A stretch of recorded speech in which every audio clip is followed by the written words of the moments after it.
Hey guys, tonight we're climbing into something older than money, messier than taxes, and somehow still legally binding. The history of marriage. Not the Pinterest board, matching napkins, destination wedding kind. I mean the real thing. The goats for a bride, sign here and she's yours, love optional arrangement that humans have been quietly panicking over for thousands of years. Before you get comfortable, take a second to like the video and subscribe, but only if you actually enjoy what I do here. And a genuine, heartfelt thank you to whoever suggested this one. You people in the comments are the reason this channel keeps growing, and I read your ideas far more than is probably healthy. And if you'd like a little more, membership is already available on the channel, which gives you access to 8 hours of ad-free video to drift off to, uninterrupted whenever you like. If you'd rather drift off with just your ears, the channel's now on Spotify too, linked down in the description. Now dim the lights, switch on a fan for that soft white noise and get comfortable. Let's pause for a moment. Have you ever wondered how humans went from trading livestock for a spouse to swiping right at 2 a.m? Was marriage ever actually about love? Or did somebody just invent that later to sell greeting cards? Did people really marry strangers picked by their parents? And did they at least get a refund if it went badly? What did a wedding even look like before cake, before rings, before the awkward seating chart that ruined 3 friendships? Could you survive a marriage arranged when you were 7 to someone you'd meet for the first time at the altar, in front of a village that already had opinions? And now, congratulations. You've just woken up somewhere in the ancient world, a contract is being drawn up in your name, and nobody has thought to ask how you feel about it. Good luck. Let's start at the very beginning, long before rings, vows, or venue deposits. In the earliest human communities, marriage as we'd recognize it didn't really exist. There were pair bonds, sure, 2 people deciding to share a fire, shelter, and the exhausting business of not being eaten. But there was no ceremony, no paperwork, and certainly no efficient clearing his throat. Partnership was about survival, not romance.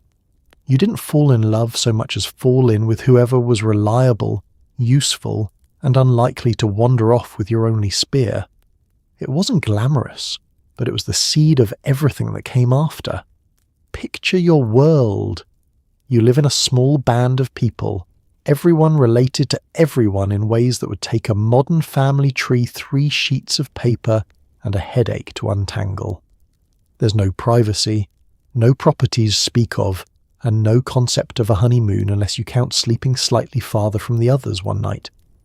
Your survival depends entirely on the group, and pairing up isn't about butterflies in your stomach. It's about pooling labour, sharing food, and making sure any children born have more than one adult invested in keeping them alive through the next hard winter.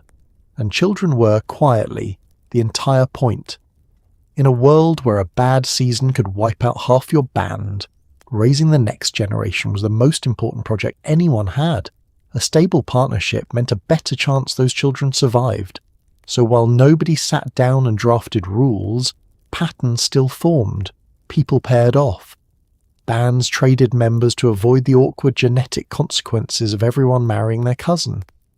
Communities developed unspoken expectations about who belonged with whom, enforced not by law, but by the far more terrifying force of everyone knowing your business. Now, was any of this romantic? Almost certainly not by your standards. There were no candlelit dinners, because dinner was whatever didn't run away fast enough, and candles were thousands of years from being someone's problem. There was no proposal, no getting down on one knee, unless you were getting down on one knee to gut a fish. Affection surely existed. Humans have always been humans, and there were undoubtedly couples who genuinely adored each other. But adoration was a bonus feature, not the base model. The base model was, can we survive together longer than we can survive apart? It's a little humbling, really. Every overwrought wedding toast, every anniversary card with a poem inside, every couple arguing about throw pillows, It all traces back to two prehistoric people deciding it was more efficient to share a cave than to freeze separately with excellent principles. Romance is the luxury upgrade humanity added later, once the immediate threat of starvation eased off enough to leave room for feelings. So no, there was no institution of marriage in the deep past. There was something simpler and stranger. The quiet, practical recognition that life was easier, safer, and slightly less horrifying when you weren't facing it alone.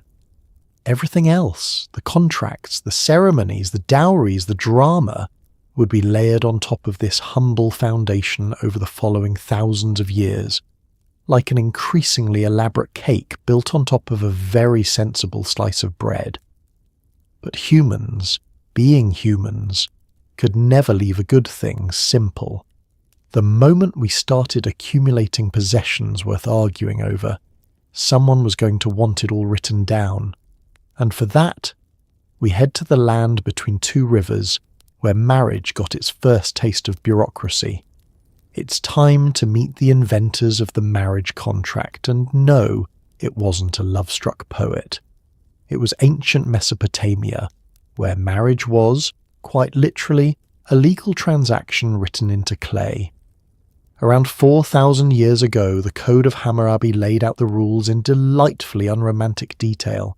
What a bride was worth, what happened if a husband strayed, and what the neighbours could expect if things fell apart. Marriage here wasn't a feeling, it was a filing. You didn't need a spark, you needed a scribe, a witness, and a firm handshake between two families who'd already sorted out the goats. Let's set the scene. You live in a bustling city of mud brick buildings, baking under a relentless sun, surrounded by canals, temples, and the constant smell of the river doing whatever rivers do.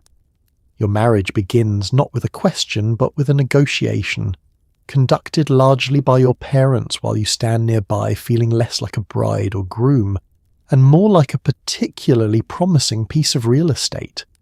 Terms are discussed, payments are agreed, and crucially, someone writes it all down, because in Mesopotamia, if it wasn't written, it didn't happen. That written contract was the marriage. No document, no legal union, you were just two people cohabiting with no rights, which was frowned upon and legally precarious. So the scribe got to work, pressing wedge-shaped marks into wet clay, with the seriousness of a lawyer billing by the hour. The tablet recorded the bride's dowry, the groom's obligations, and the consequences if either side misbehaved. It was a prenup, a marriage license, and a warning label all baked into one tidy brick. And oh, the consequences were specific. The Code of Hammurabi didn't deal in vague feelings, it dealt in outcomes.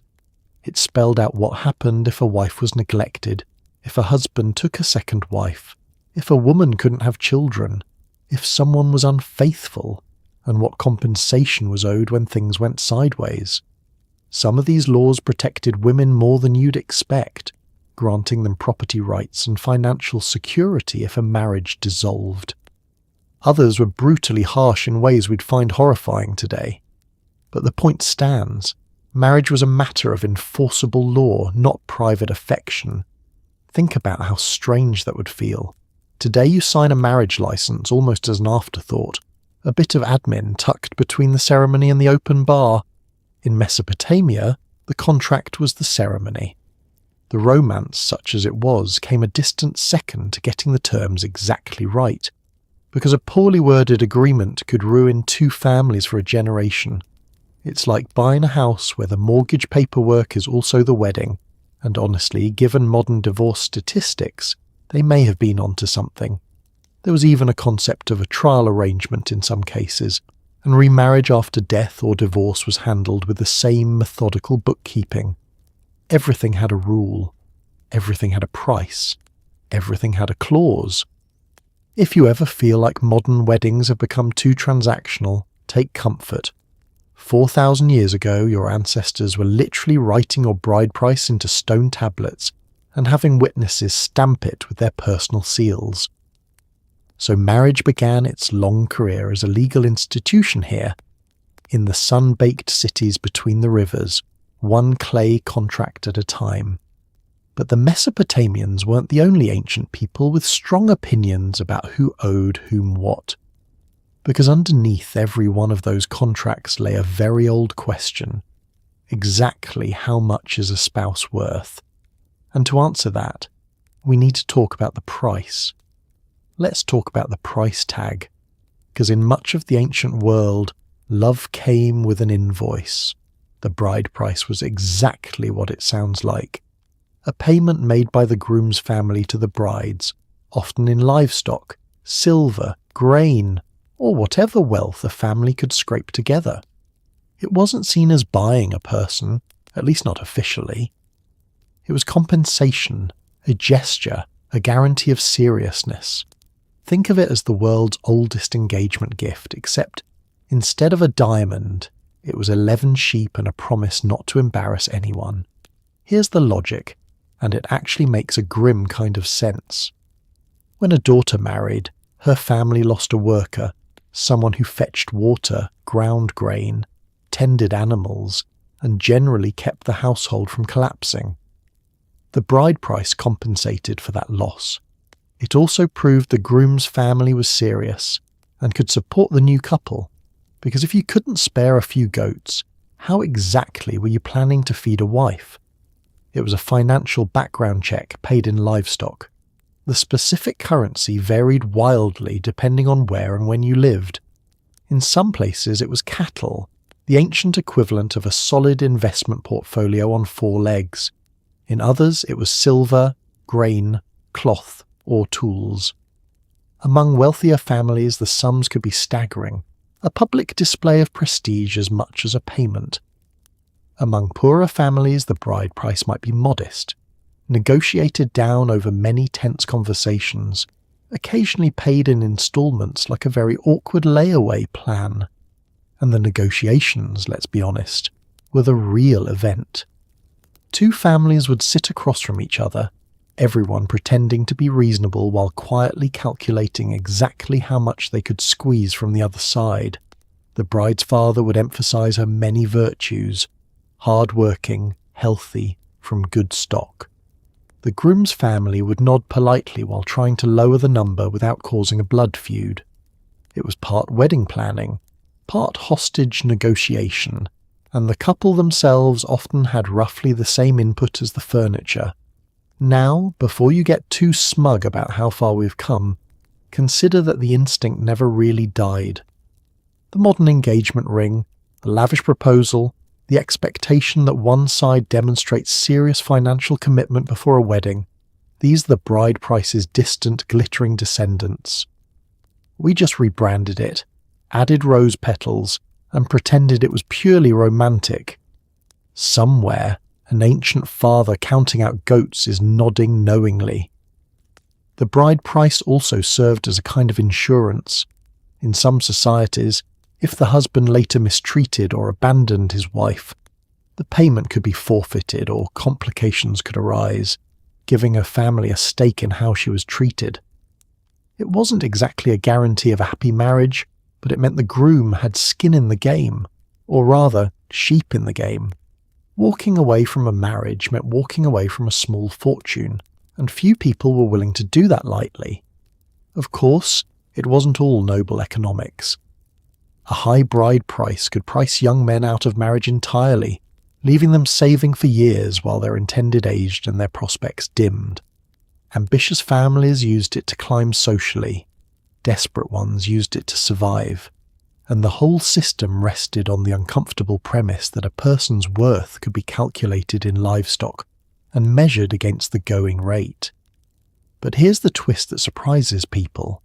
The money didn't always flow toward the bride's family. In vast stretches of the world, the payment ran in the exact opposite direction, and that changed everything. Now flip the whole thing around, because in plenty of societies, the money flowed in the opposite direction. Enter the dowry, where the bride's family paid the grooms, sending their daughter off with land, coins, linens, or cattle attached. It was part gift, part safety net, part negotiation, and occasionally part bribe to make sure someone actually wanted her. A large dowry could turn an ordinary young woman into the most eligible person in the village overnight. A small one could leave a perfectly lovely daughter sitting at home, waiting for standards to drop. At first glance, this seems backwards. Why would the bride's family pay to give their daughter away? But the logic, once you sit with it, is almost as coldly practical as everything else in this story. In societies where a wife was seen primarily as a dependent rather than a labourer, the groom's household was taking on a mouth to feed. The dowry offset that cost. It was the bride's contribution to the new household, her stake in the marriage, and a way of ensuring she didn't arrive empty-handed and powerless. The dowry could be enormous. Among the wealthy, it might include land, servants, furniture, jewellery, entire chests of linens, and sums of money that could make or break the groom's fortunes. A daughter with a spectacular dowry could marry above her station, her family essentially buying their way into a better bloodline. It was social climbing with a price list, and everyone involved understood the game perfectly, even as they smiled and talked about love. Here's a detail that surprises people. In many places, the dowry legally remained the woman's, at least in theory. It was meant to support her, to be returned if the marriage ended, or to provide for her if she was widowed. It functioned as a financial cushion in a world with no safety net, no pensions, and no sympathy for a woman left with nothing. The dowry was her insurance policy, sewn into the marriage from the start. Whether her husband respected that boundary was, of course, another matter entirely. But the dowry also had a darker side, and it's one that echoes uncomfortably into the present. In societies where a good marriage required a substantial dowry, having daughters could become a genuine financial burden. Families with several girls faced ruin trying to marry them all off respectably. This created real pressure, real cruelty, and in some times and places real tragedy, as daughters were treated as expensive problems rather than people. The romantic gloss we put on weddings tends to obscure just how brutally economic the whole institution could be, and the negotiations once again were a spectacle. Two families haggling over exactly how much a daughter would bring, how it would be paid, what happened if the marriage failed, and who kept what. Matchmakers and go-betweens shuttle offers back and forth. Reputations were made and destroyed over dowry disputes. A promised dowry that failed to materialize could shatter an alliance and start a feud that outlasted the couple themselves. If any of this is starting to sound less like romance and more like a corporate merger, congratulations, you've understood the ancient world perfectly. For most of human history, marriage was a transfer of wealth dressed up in ceremony, and whether the money moved toward the bride or away from her, it moved. Love was optional. Assets were mandatory. But not every ancient society ran on such rigid arithmetic. Because down along a certain famous river, marriage was handled with a casualness that would have scandalized the accountants of Mesopotamia entirely. Let's drift down the Nile, where marriage was refreshingly casual by ancient standards. In ancient Egypt, there was often no grand ceremony and no religious ritual required. A couple essentially decided to live together, and that was that. You were married because you said you were. Egyptian women, remarkably for the time, could own property, initiate divorce, and keep their own belongings. It was less till death do us part and more, let's see how this goes, with paperwork available if either party wanted it. For the ancient world, this was practically progressive. Imagine the relief. No scribe pressing your worth into clay, no temple ceremony, no priest clearing his throat over your union. In Egypt, marriage was fundamentally a private arrangement between two people and their families. When a couple moved in together with the intention of building a life, they were married. The act of setting up a shared household was the wedding. It's the ancient equivalent of a couple quietly deciding they're serious, except with fewer arguments about whose furniture to keep. That's not to say Egyptians were careless. Practical people that they were, they often drew up contracts anyway, not to make the marriage official, but to protect property and clarify what would happen if things fell apart. These documents spelled out what each partner brought into the union, what the wife was entitled to, and how assets would be divided in a divorce. It was less sacred vow and more sensible financial planning, which, given how many modern marriages end in disputes over the good blender, feels almost wise. And here's the genuinely remarkable part. Egyptian women held a status that would have astonished the Greeks and Romans who came later. A married woman could own land in her own name. She could buy and sell property, run a business, inherit wealth, and take a husband to court. If she wanted out of the marriage, she could initiate divorce, and she'd typically leave with her own property intact. In a world where women elsewhere were often treated as legal non-entities, Egyptian wives operated as something close to full participants in their own lives. Divorce itself was similarly uncomplicated. If a couple no longer wished to be married, they simply weren't anymore. There was no religious barrier, no elaborate annulment process, no lifelong sentence disguised as devotion. Property was divided according to whatever agreement existed. The wife took what was hers, and both parties were generally free to marry again. It was startlingly modern, the kind of no-fault approach the rest of the world wouldn't stumble toward for thousands of years. None of this means Egyptian marriage was a romantic paradise. Marriages were still frequently arranged, still shaped by family interests, and still expected to produce children who would carry on the family name and care for their parents in old age. Love poetry survives from ancient Egypt that's genuinely tender, suggesting real affection existed, but affection was still a fortunate addition rather than the foundation. The difference was in the structure, flexible, private, and comparatively fair, rather than rigid and enforced. Sit with the contrast for a moment. In Mesopotamia, marriage was a legal fortress of clay tablets and clauses. In Egypt, it was a handshake and a shared roof, with a receipt available on request. Same ancient world, wildly different approaches, both convinced they'd figured it out. Now prepare yourself for whiplash, because when we sail across the sea to ancient Greece, the mood turns considerably colder.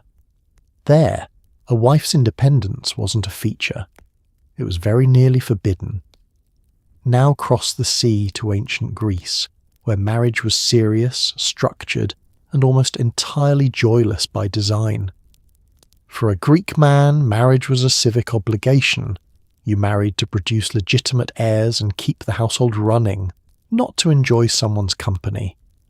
Brides were often teenagers, handed from father to husband like a well-managed asset. Wives were expected to stay home, manage the household, and remain largely invisible. Romance, such as it was, tended to happen everywhere except the marriage itself. It was less a partnership and more a permanent job with terrible hours. Let's talk about the age gap, because it's genuinely startling. A respectable Greek man, particularly in a city like Athens, often didn't marry until he was around 30, once he had established himself and done his civic duties. His bride, meanwhile, was frequently around 14 or 15. She went straight from her father's control to her husband's, with barely a pause to develop opinions of her own. The marriage wasn't a meeting of equals. It was an experienced adult acquiring a young wife whose main job was to bear legitimate children and run his home efficiently. And the home was, quite literally, her world. Respectable Athenian wives were expected to stay indoors, managing the household, supervising servants, weaving cloth, and remaining out of public view. Venturing out too much, being seen too often, or being talked about at all was considered improper. The ideal wife was one whose name was never spoken by men in public, for good or ill. Imagine a marriage where your greatest achievement was being so thoroughly unremarkable that nobody outside the walls knew you existed. The wedding itself did involve ceremony, so it wasn't entirely without occasion. There were rituals, processions, sacrifices, and a feast, with the bride transferred from her father's household to her husband's amid symbolic gestures meant to mark the transition. She'd bring a dowry with her, and the union was witnessed and recognized by the community. But strip away the ritual and the core function was clear: produce heirs, secure the bloodline, keep the household stable.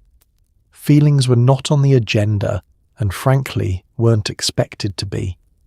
Here's where it gets bleak in a distinctly Greek way. Because marriage wasn't expected to provide emotional or intellectual companionship, men often sought those things elsewhere entirely. The Greek social world was full of relationships and connections that had nothing to do with one's wife, and this was widely accepted. Your wife managed your home and bore your children. Your genuine conversations, your deep bonds, your intellectual life, those happened out in the world, among people who were emphatically not her. The marriage was the foundation of the household, but rarely the centre of a man's emotional universe. For the wife, this arrangement offered little in return. She had responsibilities without freedom, a role without recognition, and a husband who saw her as essential infrastructure rather than a partner. Her value lay in her respectability and her ability to produce legitimate sons. A wife who did her duty quietly and well was praised in the same tone you might praise a well-run estate, approvingly and completely impersonally. Sparta, it's worth noting, did things somewhat differently, giving women more physical freedom and a stronger public role, which the rest of Greece found faintly alarming. But the Athenian model dominates our picture of Greek marriage, and it's a chilly one, an institution built for order, heirs, and household management, with the romance carefully filed under not applicable. If Greece treated marriage as a solemn civic chore, you might expect Rome to be much the same. But the Romans, ever the innovators, took the whole institution and turned it into something with categories, fine print, and surprising flexibility. Welcome to Rome, where marriage had rules, categories, and enough legal fine print to make a modern lawyer weep with joy. The Romans took marriage seriously as a foundation of society, but they also made it surprisingly flexible. There were different types of marriage depending on how much control a husband gained over his wife's property and person. Some unions kept a wife legally tied to her father's family, which meant, astonishingly, that a Roman woman could retain a measure of independence. Roman marriage was a contract, a status, and occasionally a strategic career move. Let's start with the big distinction, because it genuinely mattered. In one older form of marriage, a wife passed fully into her husband's authority, leaving her father's family and becoming, legally, almost like a daughter to her own husband. Her property became his. Her legal existence folded into his household. It was total transfer, and for a long time it was the standard model. But over time, a different arrangement grew popular, one where the wife legally remained under her father's family and kept her own property separate from her husband's.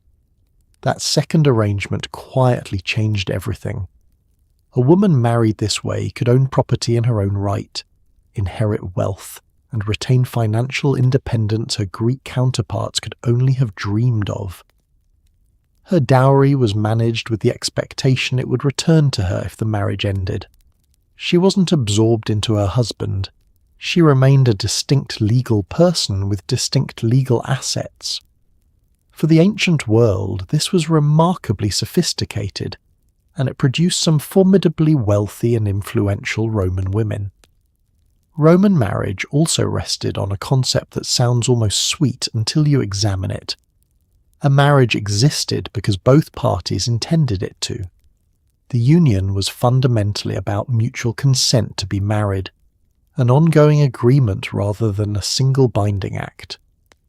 This made Roman marriage flexible, but also a little unstable, because if the intention to be married ended, so, in principle, could the marriage. More on that shortly, because the Romans took ending marriages to an art form. Weddings themselves range from elaborate to barely there. Wealthy Romans staged grand ceremonies with specific rituals, auspicious dates chosen by consulting the gods, a bride in a distinctive veil, and a procession to her new home complete with torches, songs, and a fair amount of ribald joking. Poorer Romans got married with far less fuss, but across the board, marriage was expected of respectable citizens. It was your duty to marry, produce legitimate children, and contribute new citizens to the Republic and later the Empire. Emperors even passed laws encouraging marriage and penalizing those who stayed stubbornly single, an ancient nudge that no doubt delighted precisely no one. And status was everything. Who you could legally marry depended heavily on your citizenship and social class. A proper legal marriage between two citizens produced legitimate children with full rights and inheritance. Unions across certain social boundaries weren't recognized the same way, and the children of such pairings could find themselves shut out of the privileges of legitimacy. Marriage wasn't just about two people. It was about correctly reproducing the social order, one properly documented citizen at a time. So Roman marriage was a genuine institution, structured, respectable, and central to public life, while also being more adaptable than almost anything that came before it. It could bind a woman completely or leave her strikingly independent depending on the arrangement. It was, in short, very Roman, legalistic, pragmatic, and endlessly concerned with getting the paperwork exactly right. Which brings us to the paperwork's favourite pastime, because if the Romans excelled at marrying, they were positively gifted at getting divorced. Since we're in Rome, let's talk about ending a marriage, because the Romans were shockingly relaxed about it. Divorce was legal, common, and often surprisingly undramatic. Either spouse could initiate it, and in the upper classes marriages sometimes dissolved and reformed with the frequency of modern job changes. A powerful Roman might cycle through several spouses in a lifetime, each union carefully chosen to climb the social or political ladder. There was no lengthy court battle, no scandal necessarily, just a formal declaration and the quiet reshuffling of alliances. Marriage was permanent right up until it wasn't. Remember that Roman marriage rested on the mutual intention to be married. Here's the consequence. When that intention ended, the marriage could too. If a couple no longer wished to be wed, they simply weren't. No priest had to approve it, no court had to grant permission, and no god needed to be consulted. A declaration, sometimes a simple written notice, and it was done. For a civilization obsessed with legal detail, divorce was startlingly free of red tape. This produced a marriage culture that, among the elite, could feel dizzyingly fluid. Alliances between powerful families shifted, and marriages shifted right along with them. A politician might marry to secure the support of one faction, then divorce and remarry when the political winds changed. Wives and husbands were reshuffled like pieces on a board, each move calculated for maximum advantage. A well-timed divorce and remarriage could reposition an ambitious family overnight, and everyone understood the game. The famous figures of Roman history married and divorced with a casualness that can still raise eyebrows. Prominent men work their way through multiple wives, not out of scandal, but out of strategy, each union serving a purpose until it didn't. Powerful women, too, could find themselves divorced to make room for a more advantageous match, their feelings roughly as relevant as they'd been at the wedding. Marriage among the elite was a tool of ambition, and tools get swapped out when a better one appears. But, and this matters, divorce wasn't purely a plaything of the powerful. Nor was it always cynical. Ordinary Romans divorced too, for the ordinary reasons humans have always had: incompatibility, infidelity, or simply the slow realization that this was a mistake. Because a woman in the more independent form of marriage kept her own property and dowry, divorce didn't necessarily leave her destitute. She could take her assets, return to her family, and frequently marry again. It was a genuine exit, not a trap dressed up as an option. Of course, it wasn't consequence-free. There were disputes over the dowry, arguments about who kept what, and complicated questions about the children, who typically remained with the father's family.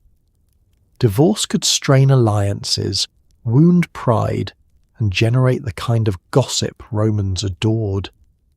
And a woman who divorced too freely, or a man who cast off wives too carelessly, could damage their reputation. Freedom to divorce didn't mean freedom from judgment. The neighbours always had opinions, and the neighbours were merciless. Still, compared to what came later, Roman divorce feels almost enlightened. The idea that two people could simply agree to stop being married, divide their property, and move on with their lives wouldn't be broadly available again in the Western world for a very, very long time. The Romans stumbled onto something like no-fault divorce, and then, in a sense, humanity spent the next 2,000 years slowly forgetting it. Because the reasons people married were about to grow far larger than personal ambition. When kingdoms themselves hung in the balance, marriage stopped being a private matter entirely. It became the single most powerful weapon a ruler could wield without drawing a sword. Let's zoom out to the powerful, where marriage stopped being personal and became pure strategy. For kings, queens, and noble families across history, a wedding wasn't about two hearts joining. It was about two kingdoms, two fortunes, or two armies deciding not to destroy each other for a while. Children of rulers were engaged before they could walk, their futures traded across borders like the most important cards in the deck. You didn't marry a person, you married a treaty. And if the treaty later became inconvenient, well, that's what annulments, and occasionally very suspicious deaths, were for. Picture it. You're born into a royal family, which sounds wonderful until you realize it means your entire romantic future is a diplomatic resource to be spent. Before you can form a coherent sentence, ambassadors are discussing your marriage prospects in rooms you'll never enter. Your value is measured in the alliances you can secure, the territory you can bind, and the claims you can strengthen. You are essentially a very well-dressed peace treaty with a pulse, and everyone treats you accordingly. The logic was ruthless but effective. Two rival kingdoms could go to war and bleed each other white, or they could marry a prince to a princess and knit their interests together without a single battle.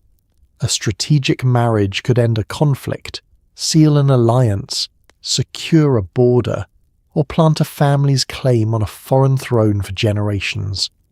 Kingdoms were quite literally built and expanded through the bedroom, one carefully arranged union at a time. Some dynasties grew mighty not through conquest, but through spectacularly good marriage planning.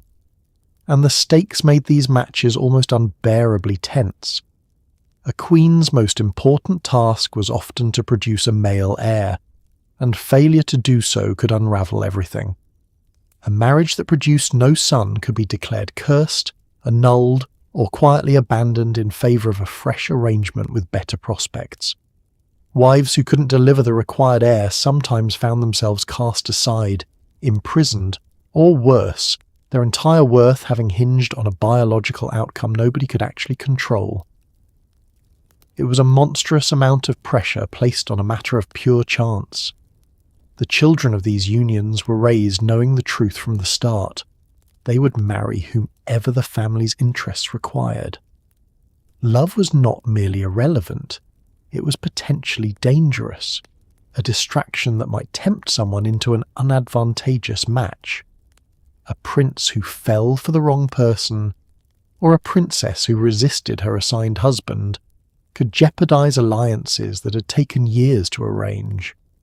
Personal desire was a luxury the powerful specifically could not afford, which is one of history's great ironies. The people with the most power over others had the least power over their own hearts. When these marriages soured, the exits could be spectacular. Since the Church made divorce nearly impossible in Christian Europe, powerful rulers became creative. Annulments were sought on flimsy technicalities. Marriages were declared never to have been valid. And in the darkest cases, an inconvenient spouse simply died, sometimes with timing so suspicious that even contemporaries raised their eyebrows. The same institution used to build alliances could be used to dissolve them, provided you had enough power and a flexible conscience. For all the misery this system inflicted on the individuals trapped in it, it genuinely shaped the map of the world. Borders shifted, empires formed, and dynasties rose and fell on the strength of who married whom. The great political story of much of human history was written not only in battles, but in wedding contracts. And if royalty engineered marriages for kingdoms, ordinary powerful families played the same game on a smaller scale, sometimes committing their children to the cause before those children were even old enough to understand what was being decided for them. Here's an uncomfortable one, so brace yourself. Across many eras and cultures, children were betrothed astonishingly young, sometimes as infants, promised to a partner they wouldn't meet for years. The actual living together part usually waited until they were older, but the deal was struck early to lock in alliances, land and inheritance. Imagine finding out your entire future spouse had been chosen while you were still losing baby teeth. There was no meeting, no courtship, no first date. There was a contract, a handshake, and a childhood spent knowing exactly whose life you'd eventually be sharing. Let's be precise, because the details matter and the truth is complicated. In many societies, a betrothal, the binding promise to marry, could be arranged in early childhood or even infancy, particularly among the wealthy and powerful who had estates and alliances to protect. The formal marriage, and especially cohabitation, typically came later, often in the mid to late teens. But the arrangement itself was locked in early, which meant a child could grow up with their entire adult future already decided, signed and witnessed by people who wouldn't be around to see how it turned out. The reasoning was, depressingly, the same as everything else in this story: property, power and security. A betrothal arranged in childhood secured a valuable alliance before rivals could snatch it away. It bound two families together for years, giving both a stake in the other's fortunes. It protected inheritances and cemented claims.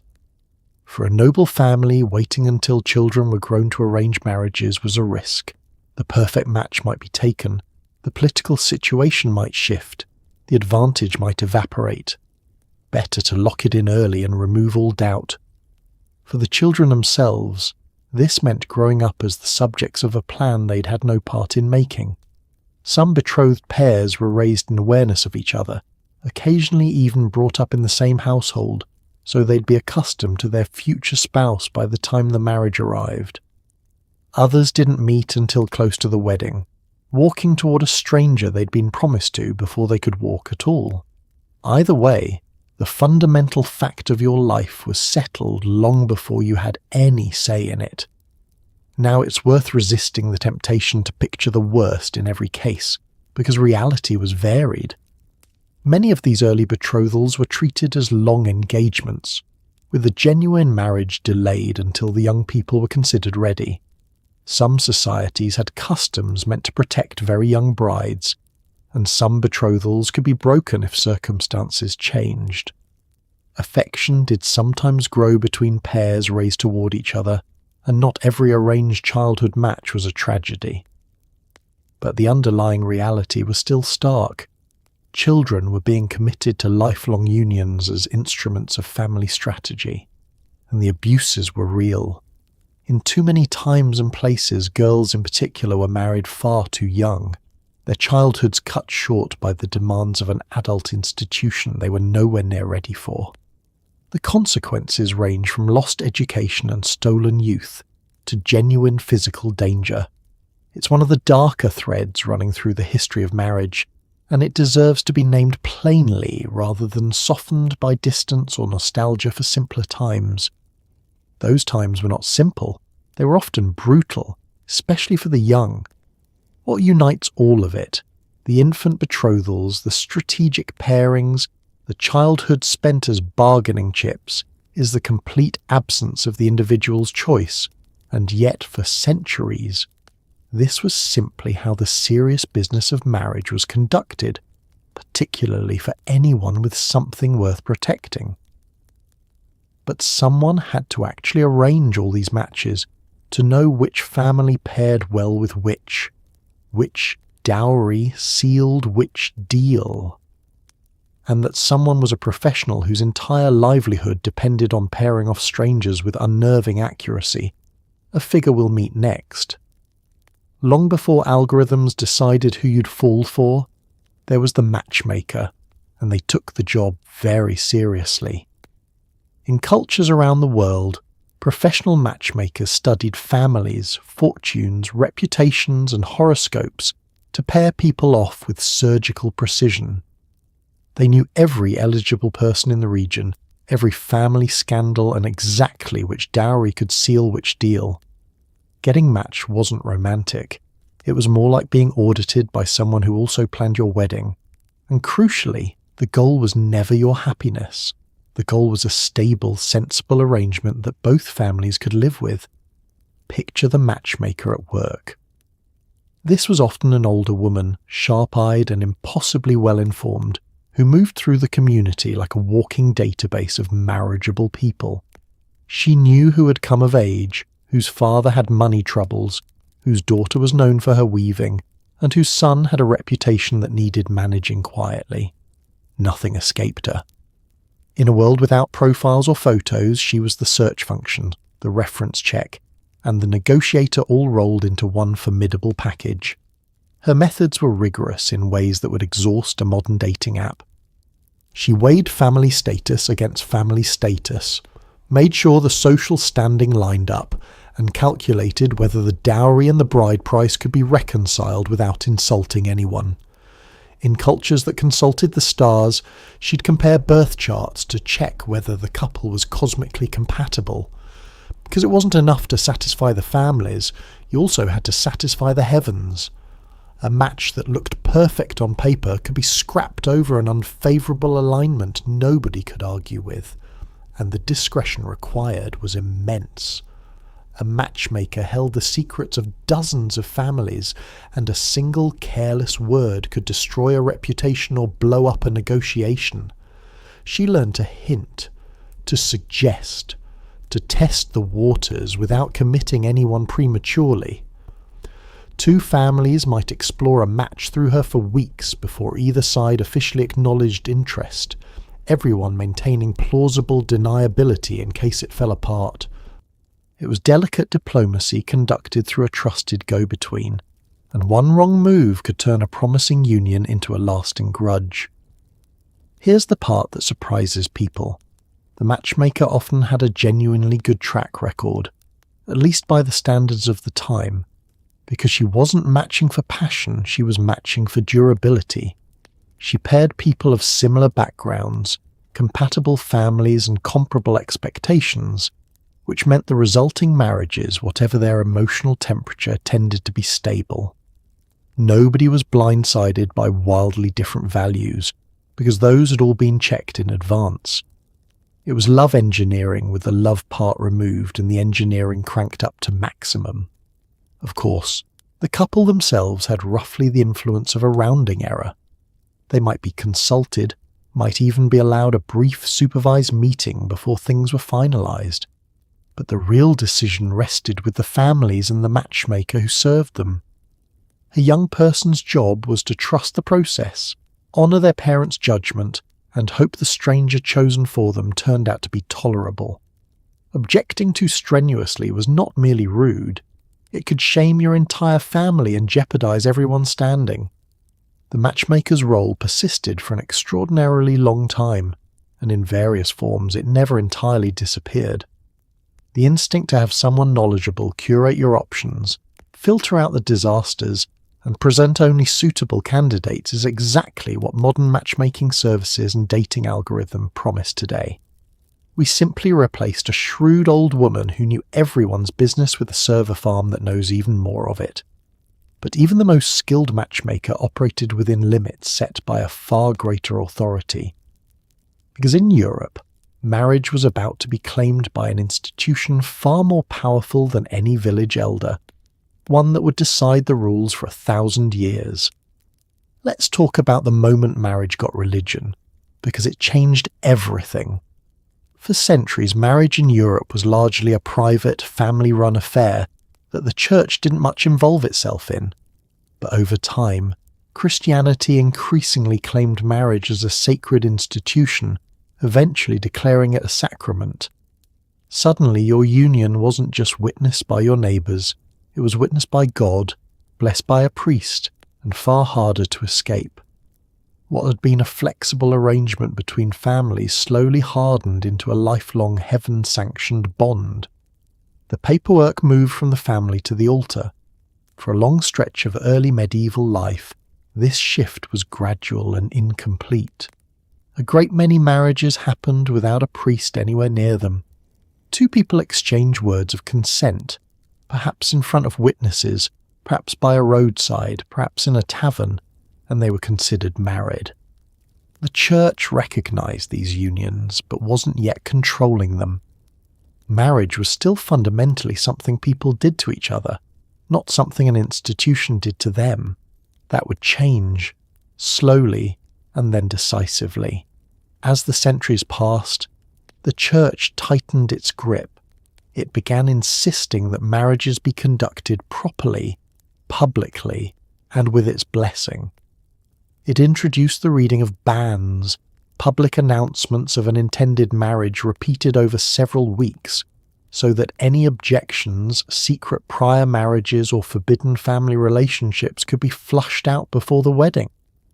This was partly practical, cutting down on bigamy and fraud, and partly about authority. The message was clear. Marriage was the church's business now, and doing it improperly was a serious matter. The declaration of marriage as a sacrament was the crucial turning point. A sacrament wasn't merely a social arrangement or a legal contract. It was a sacred channel of grace established by God. This elevated marriage enormously, but it also transformed it into something almost impossible to undo. If God had joined a couple, who was a mere human to separate them? Divorce, in the sense of dissolving a valid marriage and freely remarrying, became essentially unavailable in Christian Europe. The Roman world's casual exits vanished, replaced by a bond meant to last until death. This created the peculiar institution of the annulment, which we'll return to later, but its existence tells you everything about the new logic. Since a true sacramental marriage couldn't be dissolved, the only escape was to prove it had never been a valid marriage in the first place, that some flaw, some hidden impediment, some technicality meant God had never actually joined this couple at all. It was a legal and theological loophole, and it turned unhappy spouses into amateur canon lawyers desperately hunting for a defect in their own wedding. The church also concerned itself deeply with consent, and this had a genuinely important consequence. Church teaching increasingly held that a valid marriage required the free consent of both parties. In theory, this meant a marriage forced entirely against someone's will could be challenged. In a world of arranged matches and family pressure, free consent was often more ideal than reality, but the principle mattered. It planted the radical seed that a marriage should involve the actual willingness of the two people getting married, not just the ambitions of their families. By the height of the Middle Ages, the church had woven itself into every stage of marriage. The announcement, the ceremony, the blessing, the rules about who could marry whom, and the near-total ban on getting out. Marriage had become a sacred, lifelong, divinely sanctioned bond, and the priest stood at the centre of it all. But sacred theology met the muddy reality of ordinary life every single day. And for the peasant in the field, marriage looked considerably less heavenly and considerably more practical. Time to meet the ordinary people, because most weddings weren't royal spectacles. They were muddy, practical, and refreshingly unglamorous. For the medieval peasant, marriage was about labour, land, and survival. You married someone from your own village, someone whose family your family already knew, someone who could work a field and endure a winter. Love might arrive eventually, like a pleasant surprise after the fact, but it wasn't the point. The point was two households becoming one slightly more survivable household, and the wedding. Often just a few words exchanged, sometimes without a priest anywhere in sight. Let's think about who you'd actually marry, because your options were hilariously limited. You lived your entire life within a few miles of where you were born, surrounded by the same faces, the same families, the same tangled web of relationships. Your future spouse was almost certainly someone you'd known since childhood, a neighbour, a fellow labourer, someone from the next farm over. There was no vast pool of prospects, no travelling to meet exciting strangers. There was the village, and within the village, a small handful of people roughly your age who weren't inconveniently related to you. Practicality ruled every decision. A good spouse was one who could work. A wife who could brew ale, bake bread, tend animals, spin wool, manage a household, and labour in the fields alongside you was worth far more than one who was merely pleasant to look at. A husband who was strong, reliable, and skilled with tools was a genuine asset. When families assessed a match, they weren't asking whether the couple made each other's hearts flutter. They were asking whether the two of them could survive together, produce children, and keep a small farm running through good years and catastrophic ones. Land, as always, sat quietly at the centre of everything. Marriage often involved the transfer or combining of small holdings, the securing of rights to work certain strips of the Lord's fields, or the joining of two families' modest resources. Even among people who owned almost nothing, the little they had mattered enormously, and marriage was how it was passed on, protected, and pooled.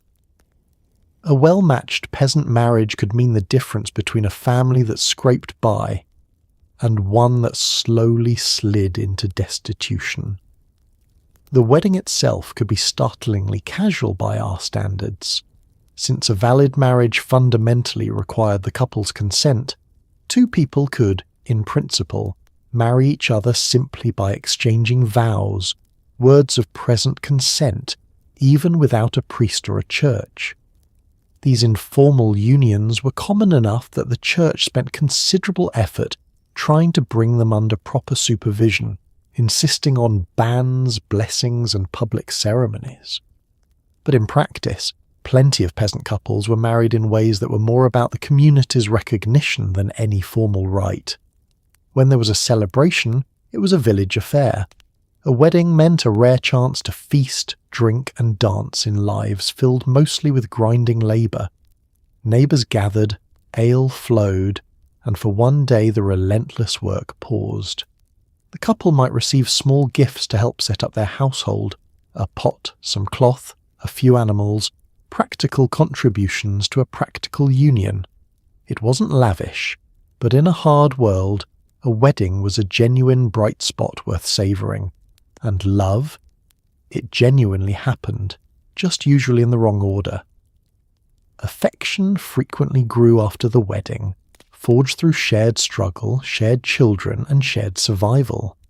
Couples who started as sensible matches often became devoted partners over decades of hardship faced together. The nobility, however, played by entirely different rules. Because when there were castles and titles and vast estates at stake, marriage stopped being about surviving the winter and started being about surviving each other.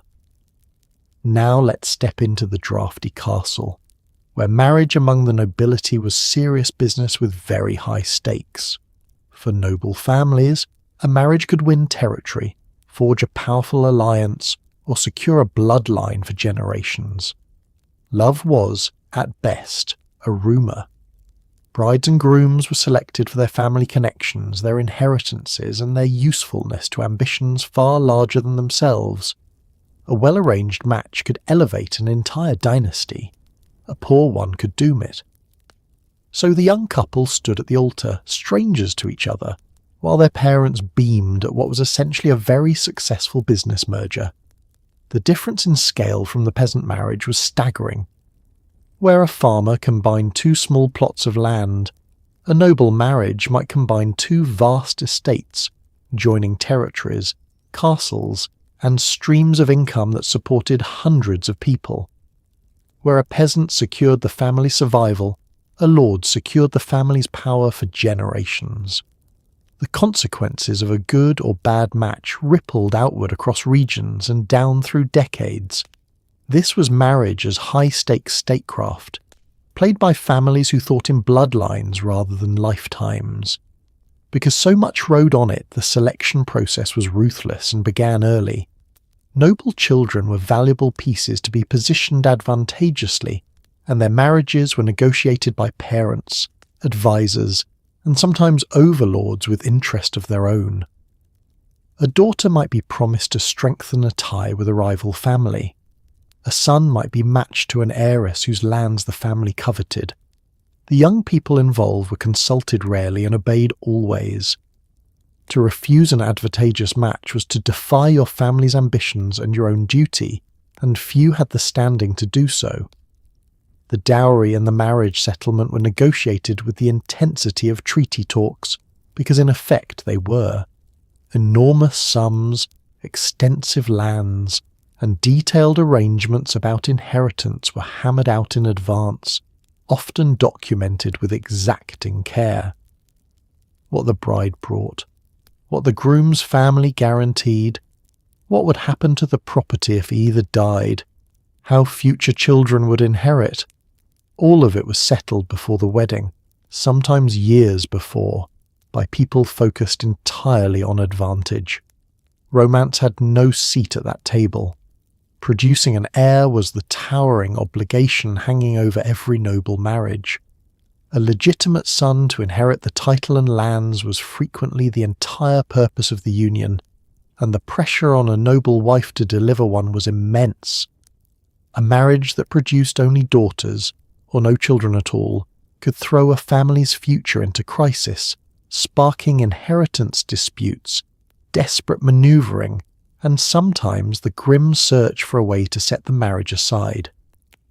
A wife's standing often rose or fell entirely on whether she bore the required son, a burden placed on her regardless of the fact that she had no control over it. The wedding of a noble couple was a spectacle in a way a peasant wedding never could be. It was a public demonstration of wealth, power, and alliance, staged to impress and to announce the joining of two great houses. There were feasts that lasted for days, displays of finery, and an audience of important guests whose attendance itself carried political meaning. The ceremony wasn't just a marriage. It was a statement broadcast to allies and rivals alike about the new strength the two families now commanded together. For the couple at the heart of all this, personal feeling was almost beside the point. They might grow to respect or even love each other, or they might spend their lives as cordial strangers managing a shared enterprise. Either outcome was acceptable, so long as the alliance held and the heir arrived. With so much ritual and consequence packed into a noble wedding, it's worth pausing on the ceremonies themselves, because across all of history, the ways humans have chosen to make a marriage official are wonderfully, bizarrely varied. Let's talk about the ceremony itself, which has been gloriously strange throughout history. Across cultures and centuries, weddings have involved handfasting with cords, jumping over brooms, breaking pottery, sharing bread, binding wrists, and exchanging endless symbolic objects. Some rituals were about luck, some about fertility, some about warding off spirits who apparently had strong opinions about your relationship. The specifics varied wildly, but the instinct was universal. Humans needed a way to mark the moment, to make it feel official, to turn a private decision into something the whole community could see and remember. Take hand fasting, a custom in which the couple's hands were literally bound together with cord or ribbon, giving us the enduring phrase tying the knot. The symbolism is almost too on the nose. Two people physically joined, their union made visible in a loop of fabric. It was simple, tactile, and powerful, the kind of gesture that needed no explanation. You could be entirely illiterate, understand not a word of the ceremony's language, and still grasp exactly what it meant to see two hands bound as one. Then there's the wonderful world of ritual objects, because humans have never met a wedding they couldn't accessorize with meaning. Couples shared bread and salt, drank from a single cup, exchanged tokens, and passed symbolic items back and forth. In some traditions, breaking something, a glass, a plate, a piece of pottery, was central, the shattering representing everything from the fragility of life to the finality of the commitment to sheer good luck. The sound of breaking crockery has echoed through weddings across cultures for a very long time, which is either deeply symbolic or just satisfying, possibly both. Fertility, unsurprisingly, was a recurring obsession, because the entire point of most marriages was children. Rituals across the world included symbols of abundance, gestures meant to encourage a fruitful union, and customs that showered the couple with things representing plenty, grains, seeds, and other tokens of growth. The modern habit of tossing rice or confetti at newlyweds is a faint, cheerful echo of ancient anxieties about whether this couple would produce the next generation. What looks like a bit of fun was once a genuine plea to the forces of nature. Warding off bad luck and evil spirits was another common theme, and it produced some marvellous customs. Loud noise, bright light, veils, and specific colours all had protective roles in various traditions, meant to confuse or repel whatever malevolent forces might take an interest in a vulnerable couple. The veil, for instance, carried layers of meaning across cultures: modesty, mystery, protection, and the idea of shielding the bride from ill fortune ran through many of them. A wedding wasn't just a joyful occasion, it was a moment of spiritual exposure that needed careful managing. What's striking is how the same deep instincts surface again and again in wildly different forms. Binding, sharing, breaking, showering, veiling. Cultures with no contact whatsoever arrived at strikingly similar impulses, because they were all wrestling with the same underlying truth. A marriage is an invisible thing, a change in relationship that you can't see or touch. Ritual makes it real. It gives the community a moment to witness, a memory to hold, and a clear before and after line.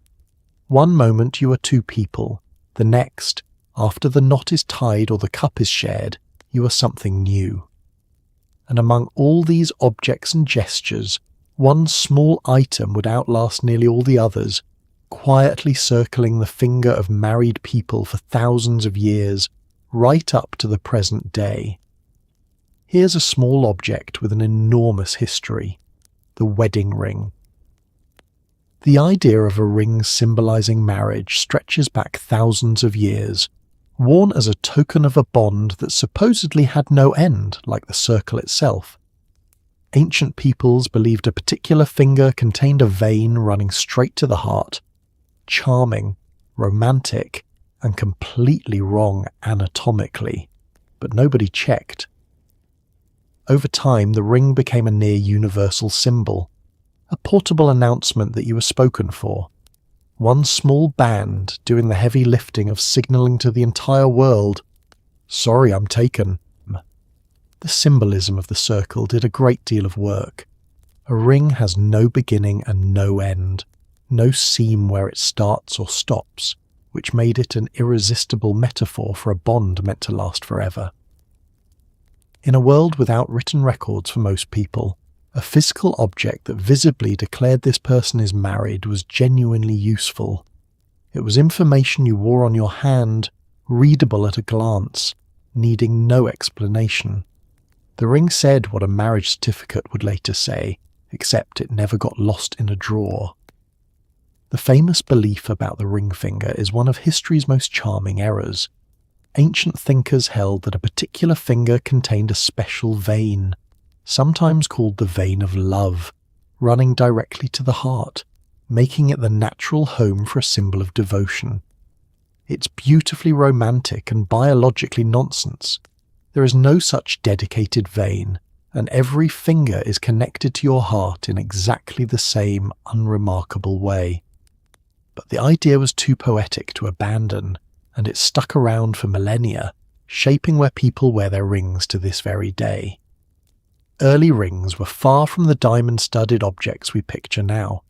Depending on the era and the wealth of the wearer, they might be simple bands of iron, bronze, or plain metal, valued more for what they represented than what they cost. A humble ring carried the same meaning as an elaborate one. The point was the symbol, not the price tag. The obsession with expensive stones and the notion that a ring should represent a significant financial sacrifice came much, much later, driven as much by clever marketing as by ancient tradition. The ring also carried a quiet undercurrent of ownership and obligation, especially for women.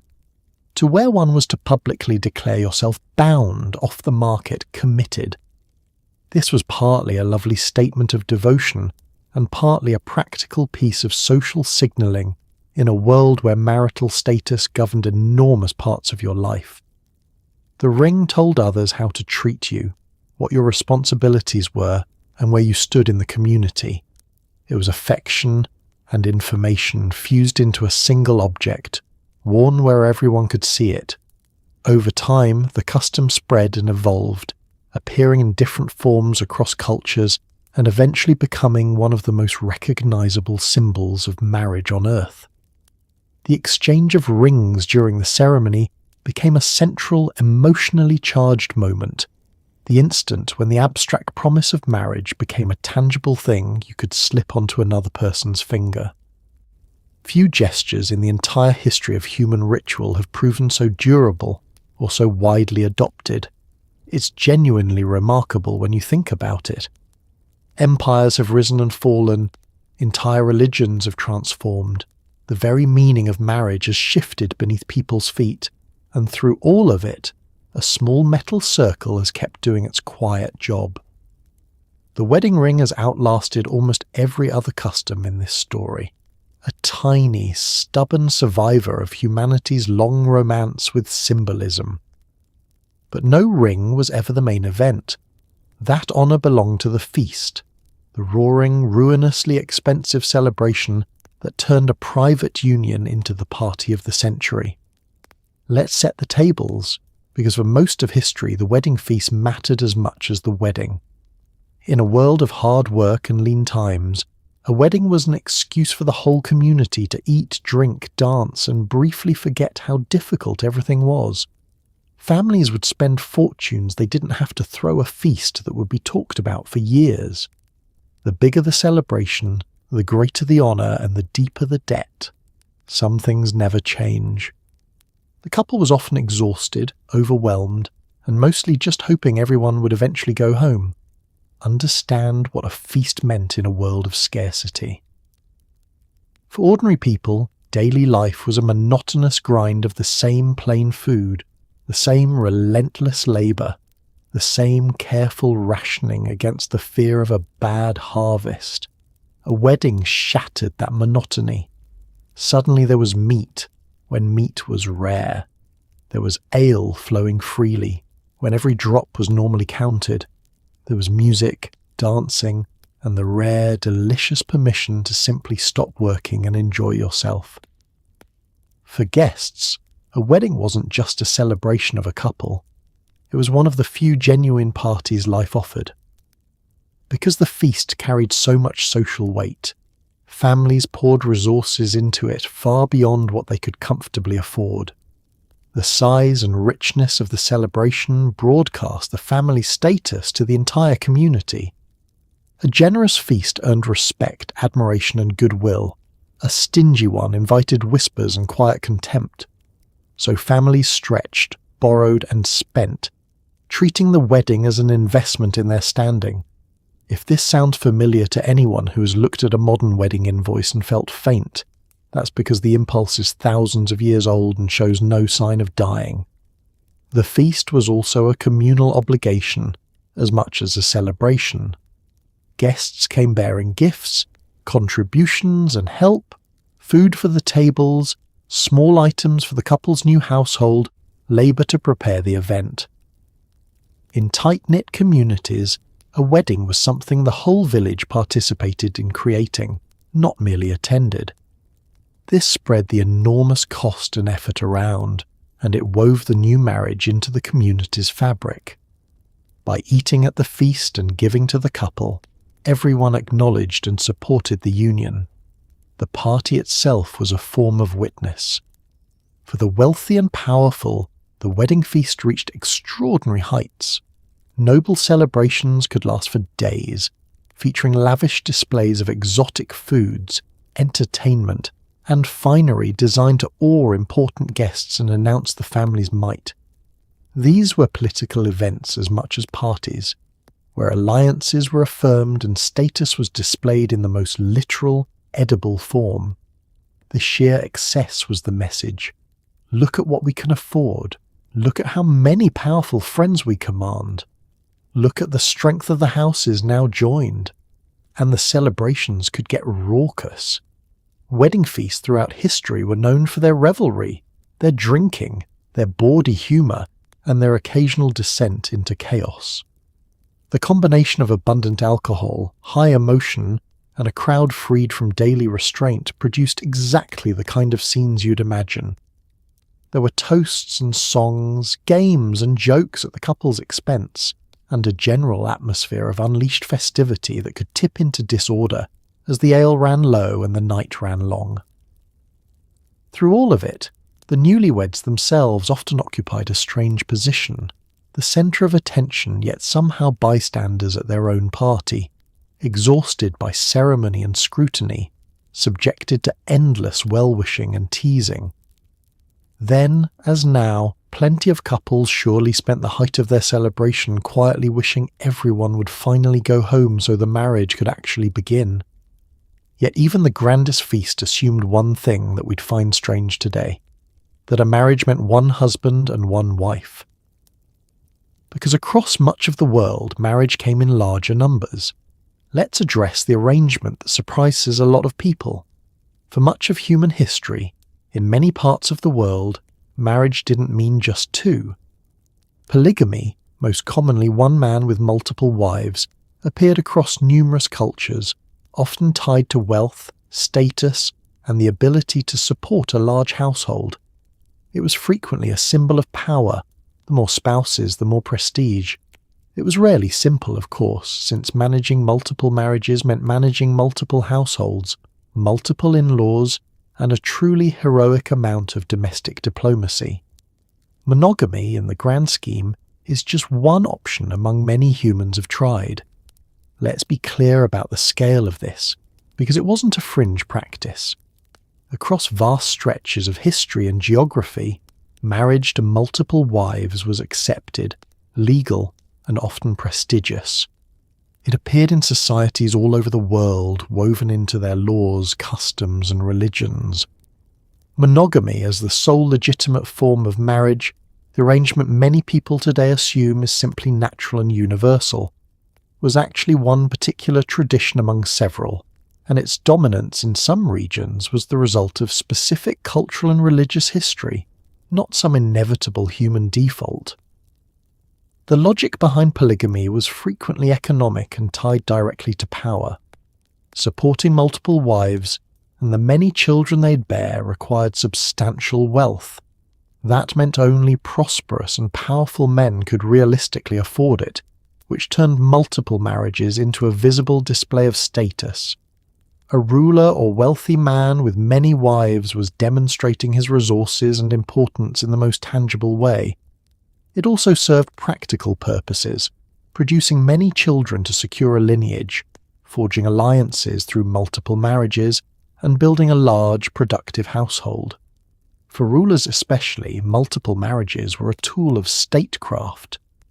A king might marry women from several important families or neighbouring peoples, each union sealing an alliance or extending his influence.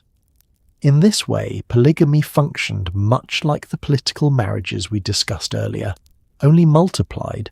A single ruler could bind himself to many powerful families at once, weaving a web of connections that stabilized his reign. The wives, in these cases, were often instruments of diplomacy, their marriages serving purposes far beyond the personal. But let's not pretend it was simple to live in, because it emphatically was not. A household with multiple wives was a complex social organism full of hierarchy, rivalry, and delicate negotiation. There were questions of rank among the wives, competition over resources and attention, and above all, fierce concern about which wife's children would inherit. The potential for jealousy, faction, and conflict was enormous.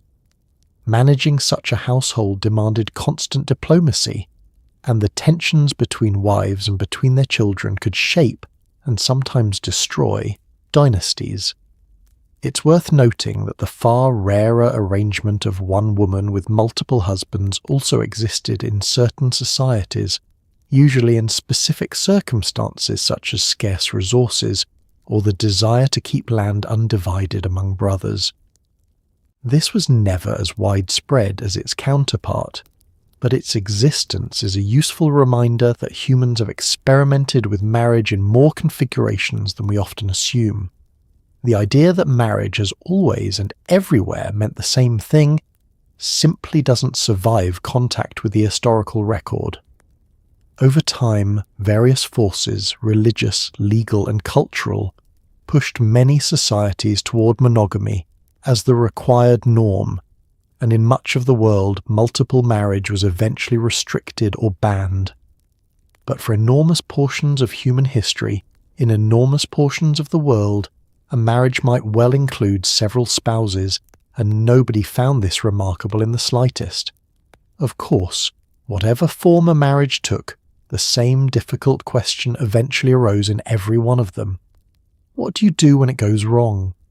And in Christian Europe, the answer had become fiendishly complicated.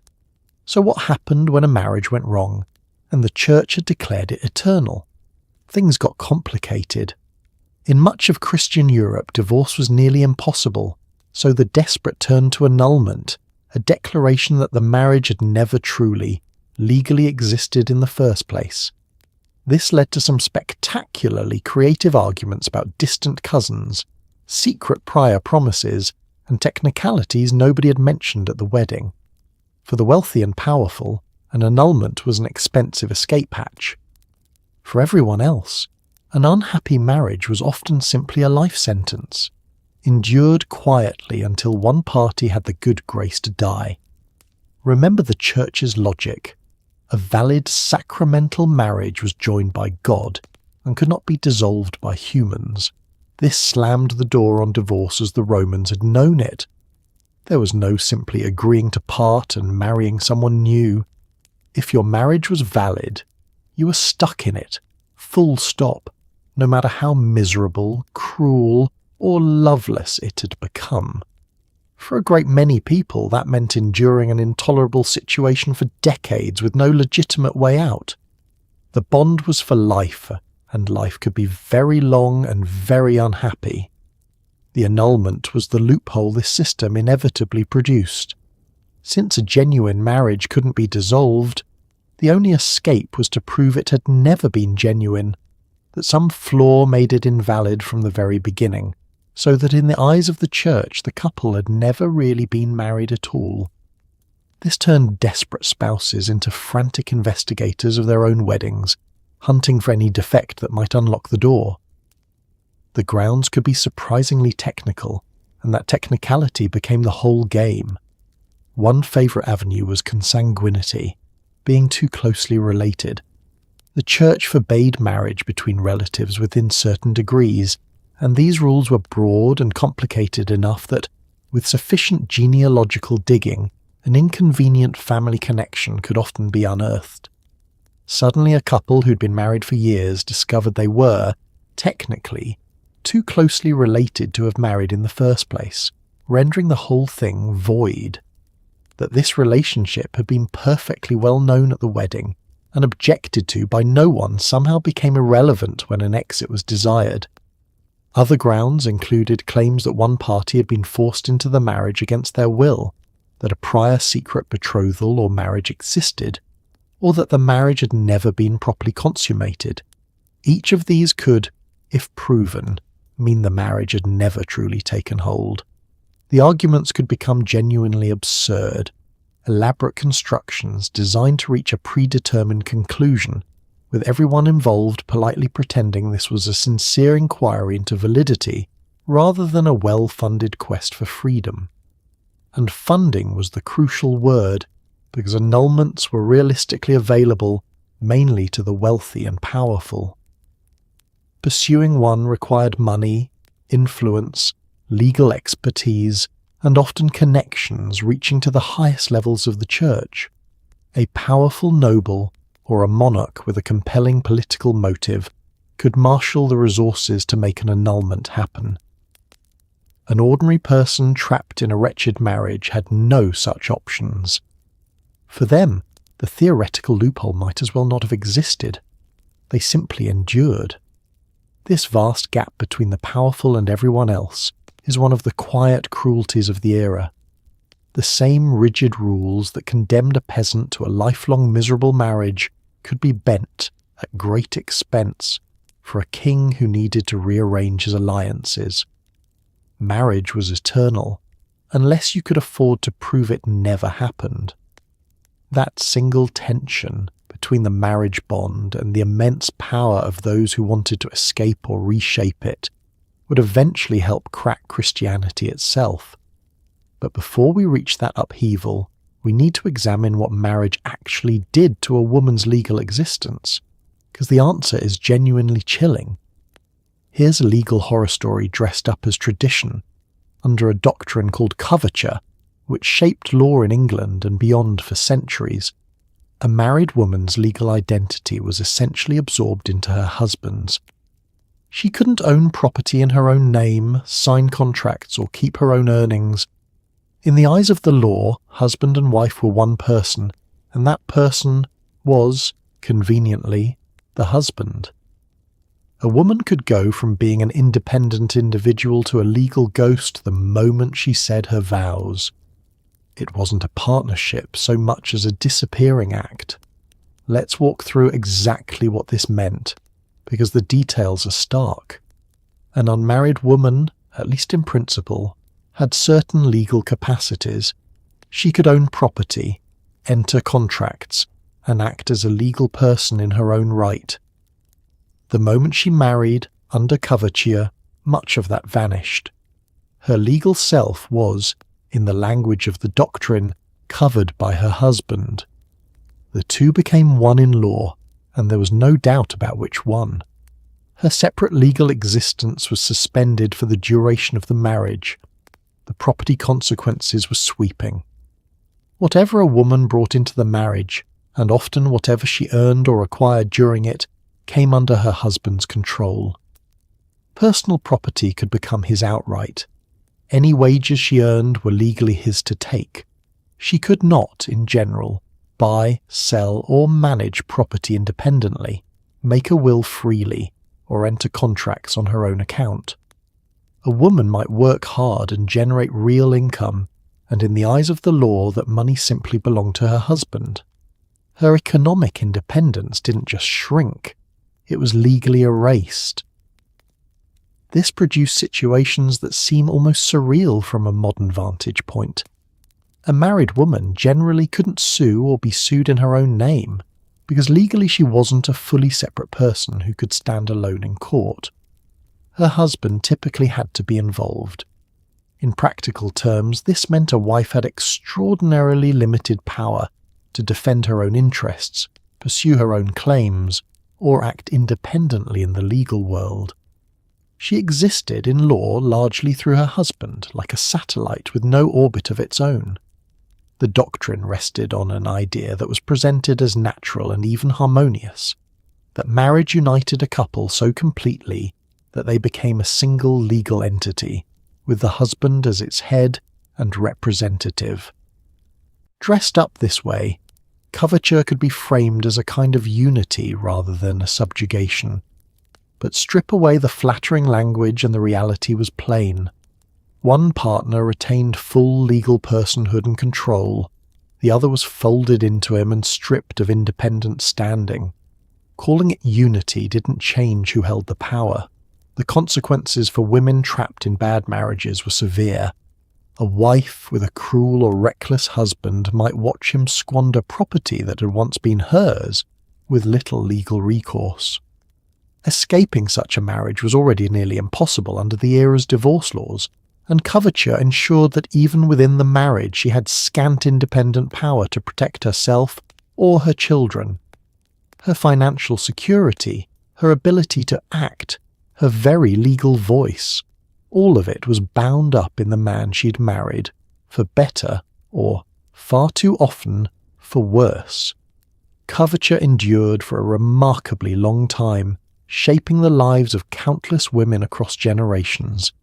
It would take sustained struggle and gradual legal reform, stretching across many years, to finally restore married women's legal personhood and property rights, a fight we'll come to later in this story. For now, simply sit with the reality. For centuries, marriage could mean, quite literally, the disappearance of a woman as a person in the eyes of the law. But the loss of legal identity wasn't the only thing a wedding could expose a person to. Because in the higher circles, even the couple's most private moment was treated as very public business indeed. Let's tiptoe into the bedroom, where history was frankly far less private than you'd hope. For much of the past, especially among royalty and nobility, the wedding night wasn't just a personal matter. It was a public concern. Producing an heir was often the entire point of the marriage, so the consummation could be surrounded by rituals, blessings, and in some cases uncomfortably attentive witnesses lingering nearby. The couple's most intimate moment was treated as official state business. Imagine the pressure of a marriage where success was measured, discussed, and sometimes literally supervised by people who really should have left the room. Here's the uncomfortable logic behind it. A marriage, particularly among the powerful, wasn't fully sealed until it was consummated. An unconsummated marriage was legally vulnerable. It could, under the right circumstances, be challenged or even annulled. So the wedding night wasn't merely romantic. It was the final load-bearing step that made the whole arrangement solid. And because so much depended on it, alliances, inheritances, entire dynasties, the families involved had a powerful interest in knowing, for certain, that it had actually happened. That interest produced some genuinely mortifying customs. In royal and noble circles, the couple might be ceremonially escorted to the bedchamber by a crowd of attendants and family members. The bed itself was sometimes blessed. Guests lingered, joked, and made merry around the couple, and the newlyweds were expected to endure this raucous send-off before finally being left, at last, alone. The transition from public spectacle to private moment was abrupt and thoroughly undignified, orchestrated by people treating the whole thing as a communal event rather than an intimate one. In the most extreme cases, particularly where the stakes were highest, witnesses might remain to confirm the marriage had been consummated, or physical evidence might be sought afterward as proof. For a bride and groom who, remember, were often near strangers meeting under the crushing weight of dynastic expectation, this was about as far from a tender private beginning as it's possible to imagine. The pressure was immense, the audience was real, and failure carried consequences that reached far beyond embarrassment. The obsession with proof reflected the era's deep anxieties about legitimacy. An heir had to be unquestionably the product of the marriage, because inheritance, succession, and the fate of great fortunes hinged on it. Any doubt about whether a marriage was properly consummated or whether a child was truly legitimate could unleash chaos, inheritance disputes, challenges to succession, and political crises. So the wedding night was policed with a seriousness that seems bizarre until you remember that kingdoms could rise or fall on the answer. For ordinary people, thankfully, the wedding night was a far more private affair, though not always entirely free of the community's cheerful interference. Local customs often involve the couple being seen off with plenty of noise, teasing, and bawdy well-wishing before being left to themselves. The village didn't require legal proof of consummation the way a royal court did, but it certainly took a lively interest in the newlyweds, and a fair amount of good-natured harassment was part of the tradition. Privacy, even for peasants, was a relative concept. What ties it all together is the era's fundamental attitude that a marriage belonged in part to the community and the family, not solely to the couple. The wedding night sat at the intersection of the most private human experience and the most public institutional stakes, and history generally resolved that tension in favour of the public. The idea that intimacy should be entirely the couple's own business is, historically speaking, a fairly recent luxury. But amid all this cold calculation about heirs and proof, a strange and revolutionary idea was quietly taking root. The notion that love itself might actually matter. And it arrived, of all places, through poetry and longing. Now here's where feelings finally crash the party. In medieval Europe, a curious idea bloomed among the nobility called courtly love, a highly idealized, often secret devotion between a knight and a lady, full of longing, poetry, and dramatic sighing. The catch: it usually had nothing to do with marriage. In fact, this passionate, romantic love was frequently imagined as existing outside of marriage entirely, because marriage was about duty and love was about drama. It was the first real cultural hint that maybe, just maybe, marriage and love ought to have something to do with each other. Let's paint the picture, because courtly love was gloriously theatrical. Imagine a knight utterly devoted to a noble lady, often one who was married to someone else and thoroughly out of reach. His love was expressed through service, poetry, grand gestures, and endless, exquisite suffering. He longed, he pined, he composed verses about her beauty and cruelty, he performed brave deeds in her honour. The whole affair was drenched in yearning, and crucially, its power came partly from the fact that it could rarely be fulfilled. The longing was the point. This flowered in the courts and found its voice in the songs of travelling poets and musicians who spread these idealized tales of devotion across the noble world. Their stories celebrated a kind of love that was refined, elevated, and almost spiritual. A love that ennobled the lover and made him better through his devotion. It was love as an art form governed by elaborate unwritten rules about how a true lover should behave, suffer, and worship the object of his affection. It was, in a sense, romance turned into a performance and a discipline. Now here's the genuinely revealing part. The very existence of courtly love as a separate concept tells you everything about how these people viewed marriage. Romantic passion had to be invented as a thing that happened outside of marriage, because marriage itself was so thoroughly understood as a matter of duty, property, and alliance that nobody expected to find soaring passion inside it. Love and marriage were treated as almost entirely separate categories, one a practical institution, the other a thrilling, dangerous, largely extramarital ideal. This produced a fascinating contradiction at the heart of noble life. A knight might be dutifully married to a woman chosen by his family for practical reasons, while directing all his poetic passion towards some unattainable lady he adored from a respectful, agonized distance. The marriage handled the serious business of heirs and estates. The courtly devotion handled the feelings. That these two things were expected to run on entirely separate tracks reveals just how alien the modern idea of a loving marriage still was. We should be careful not to take every tale of courtly love as a literal account of how people behaved. Much of it was literary ideal, an aspirational fantasy spun in songs and stories, rather than a precise description of real conduct. But ideals shape reality over time, and this one planted something powerful in the cultural imagination.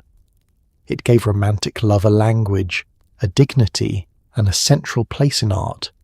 It made passion something worth celebrating and pursuing, even if, for now, it was quarantined safely away from the marriage bed. And that, quietly, was the crack in the wall. Once a culture had learned to celebrate romantic love so intensely, even outside of marriage, the idea would prove impossible to fully contain. Slowly, over centuries, the notion would drift toward the once unthinkable question: what if the person you married could also be the person you loved? But before love could complete its long march into marriage, a religious earthquake would shake the entire institution to its foundations and change the rules across half a continent. Let's talk upheaval, because when the Reformation split European Christianity, it took marriage along for the ride. Protestant reformers rejected the idea of marriage as a sacrament, reframing it instead as an honourable earthly institution rather than a holy mystery. This subtle shift had enormous consequences. In some places it made divorce conceivable again, changed who controlled marriage law, and altered how couples understood their own union. One famous reformer even married a former nun, scandalizing everyone and quietly making the point that clergy could wed too. Marriage was becoming a matter of the state and the conscience, not just the altar. Recall the towering significance of marriage being a sacrament. As a sacrament, it was a sacred channel of divine grace, joined by God and impossible for humans to dissolve. That single idea had locked Europe into lifelong, unbreakable marriages for centuries. When Protestant reformers challenged the sacramental view, they weren't just quibbling over theology, they were pulling out a load-bearing beam. If marriage was an honourable human institution, rather than an indissoluble divine mystery, then the entire logic that made divorce impossible began to wobble. This didn't unleash easy divorce overnight. The reformers were, on the whole, deeply serious about the importance and permanence of marriage. But it did crack the door. In various Protestant regions, divorce became conceivable under certain grave circumstances in ways it simply hadn't been before. The absolute, no exceptions permanence of the sacramental bond gave way, in places, to a somewhat more flexible understanding. It was a modest shift in practice, but a profound one in principle. The idea that a marriage might, under some conditions, be genuinely ended had returned to Western thought. The reformers also elevated marriage in a surprising way, even as they demoted it from sacrament. By rejecting the idea that celibacy and monastic life were spiritually superior, they lifted married life up as a good and honourable calling in its own right. Marriage and family weren't a lesser path for those who couldn't manage holy celibacy. They were a worthy, even blessed way to live. This helped shift marriage toward being seen as a positive partnership and a central part of a good life, rather than a mere concession to human weakness. And then there was the matter of clergy marrying, which was genuinely explosive at the time. In rejecting mandatory clerical celibacy, Protestant reformers opened the way for priests and religious figures to marry. When a prominent reformer, himself a former monk, married a woman who had herself left convent life, it was a deliberate, scandalous statement. It declared, in the most personal terms imaginable, that marriage was honourable for everyone, clergy included, and that the old vows of celibacy were not the higher calling they'd been made out to be. The gossip was tremendous. The message was serious. Perhaps the most lasting consequence was the gradual shift in who controlled marriage. As marriage was reframed as an earthly institution, secular authorities increasingly took a hand in regulating it. Over time, the state grew more involved in defining and overseeing marriage, a slow migration of authority away from the church and towards civil government. This laid groundwork for the eventual idea of marriage as something the state records, regulates, and even performs, an idea that would become entirely normal much later. The religious landscape of Europe was now divided, and with it, the rules of marriage. Different regions, different faiths, different laws. The single unified system was gone. Marriage had become contested ground, shaped by conscience, politics, and power in new and complicated ways. And as European powers carried their competing ideas of marriage across the oceans, those ideas would collide, violently and consequentially, with the marriage customs of peoples all over the world. As European powers spread across the globe, they carried their marriage customs with them and collided head-on with everyone else's. Colonial encounters brought clashing ideas about who could marry whom, what counted as a real union, and whose traditions were considered legitimate. Existing marriage practices in many societies were dismissed, regulated, or forcibly reshaped. Marriage became a tool of control as much as of love, used to enforce hierarchies and draw lines between groups. It's a sobering reminder that the seemingly simple question of who gets to marry has often been anything but simple, and rarely left to the couple themselves. Consider what happened when one culture's marriage rules met another's. European colonizers arrived with firm, often religiously grounded convictions about what marriage was: monogamous, church-sanctioned, permanent, structured in a particular way.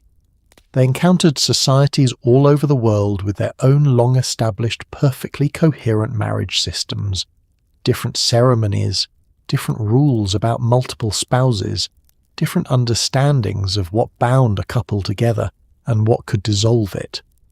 Rather than treating these as equally valid, colonial authorities frequently dismissed them as improper, uncivilized, or simply not real marriages at all. This dismissal had real and often devastating consequences. When a colonizing power refused to recognize existing marriages, it could strip people of rights, inheritance, and legitimacy at a stroke. Unions that had been entirely valid within their own culture were suddenly deemed non-existent by the newcomer's law, throwing questions of property, children's status, and family standing into chaos.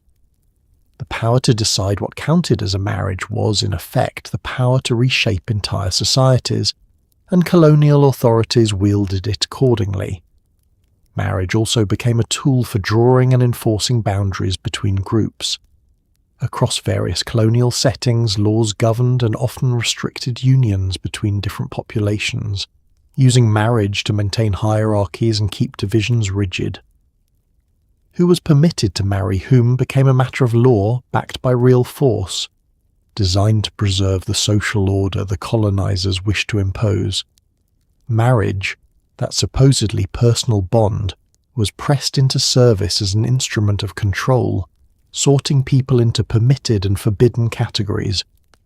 At the same time, colonial powers often worked actively to reshape the marriage customs of the peoples they ruled, pressuring or compelling them to adopt the colonizers' forms.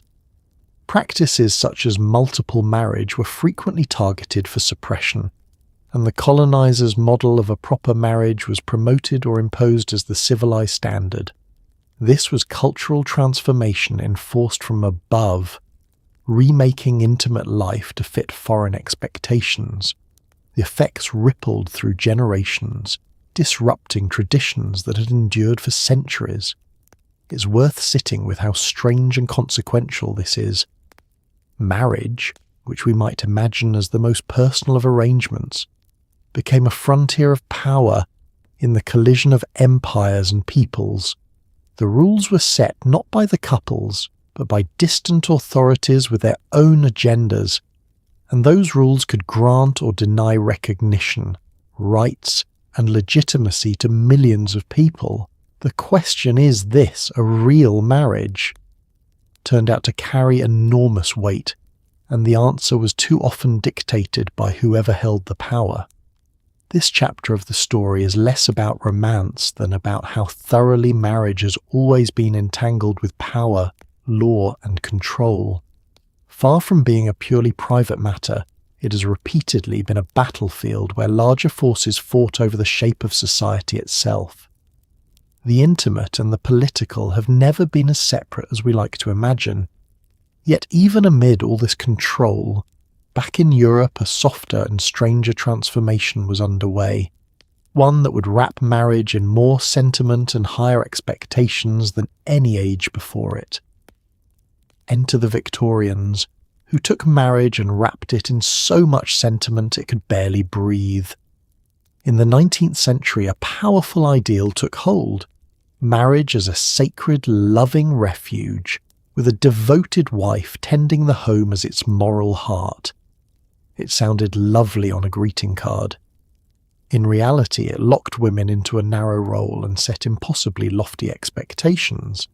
The Victorians publicly celebrated pure romantic lifelong devotion, while privately navigating all the same affairs, unhappiness and disappointment as everyone before them. They didn't invent marrying for love, but they were exceptionally good at pretending they had. The Victorian ideal centred on a sharp division of roles that was presented as natural, moral, and beautiful. The husband belonged to the harsh outside world of work and public life. The wife belonged to the home, which was imagined as a serene sanctuary from that harshness. She was to be the moral and emotional heart of the household, nurturing, pure, and devoted, presiding over a domestic haven where her husband could retreat from the world's brutality. It was a vision of marriage as a tender refuge, and it was enormously influential. It was also, for women, a gilded cage. This exalted role came with severe restrictions. The idealized wife's entire sphere was the home, her purpose defined by devotion to husband and children. Her worth was measured by her moral goodness, her domestic skill, and her selfless service. Ambitions beyond the household were discouraged or dismissed as unnatural. The pedestal the Victorians built for wives was real, but a pedestal is a very small place to stand, and it left little room for a woman to be a full and independent person. The Victorians also poured enormous sentiment into the romance of marriage itself. This was an age of elaborate courtship rituals, heartfelt love letters, and a rich culture of romantic feelings surrounding weddings and married life. The white wedding, with its imagery of purity and its emphasis on the emotional significance of the union, gained enormous cultural power in this era, shaping wedding traditions that endure today. Marriage was celebrated as the union of loving hearts, wrapped in flowers, sentiment, and moral seriousness. But there was a vast gap between the ideal and the reality, and the Victorians were masters at not looking too closely at it. Beneath the sentimental surface, marriages struggled with all the ordinary human problems that no amount of idealization could banish.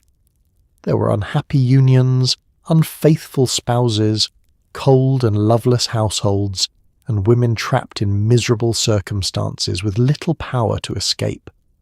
The public celebration of pure, devoted marriage coexisted with a private world of the same disappointments and failures humanity had always known. Respectability demanded that these be kept firmly out of sight. The pressure of the ideal could itself be crushing. When marriage is supposed to be a sacred, loving, morally perfect refuge, the ordinary friction and disappointment of real married life become sources of shame and failure. Couples who didn't achieve the glowing ideal often suffered in silence, maintaining appearances while privately falling short of expectations that were, frankly, impossible to meet.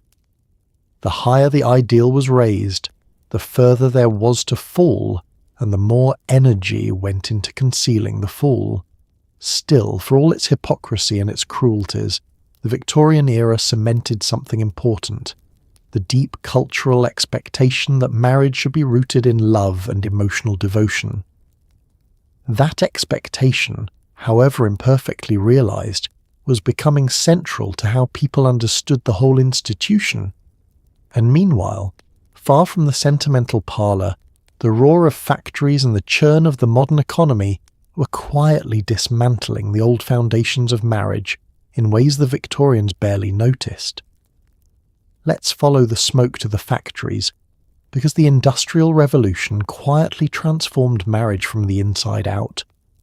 As people left farms for cities and wages replaced land as the source of survival, the old logic of marrying for property and labour started to loosen. Young workers, earning their own money and living far from watchful parents, gained something revolutionary: choice. For the first time, ordinary people could increasingly select their own partners rather than accept an arrangement. It wasn't freedom exactly, but it was a crack in the door, and love began slipping through it in growing numbers. Think about how the old system had worked and why it held. For most of history, survival depended on land and family. You needed your family's resources, your family's plot, your family's approval, because without them you had nothing. That dependence gave families enormous power over marriage. They controlled the assets, so they controlled the matches.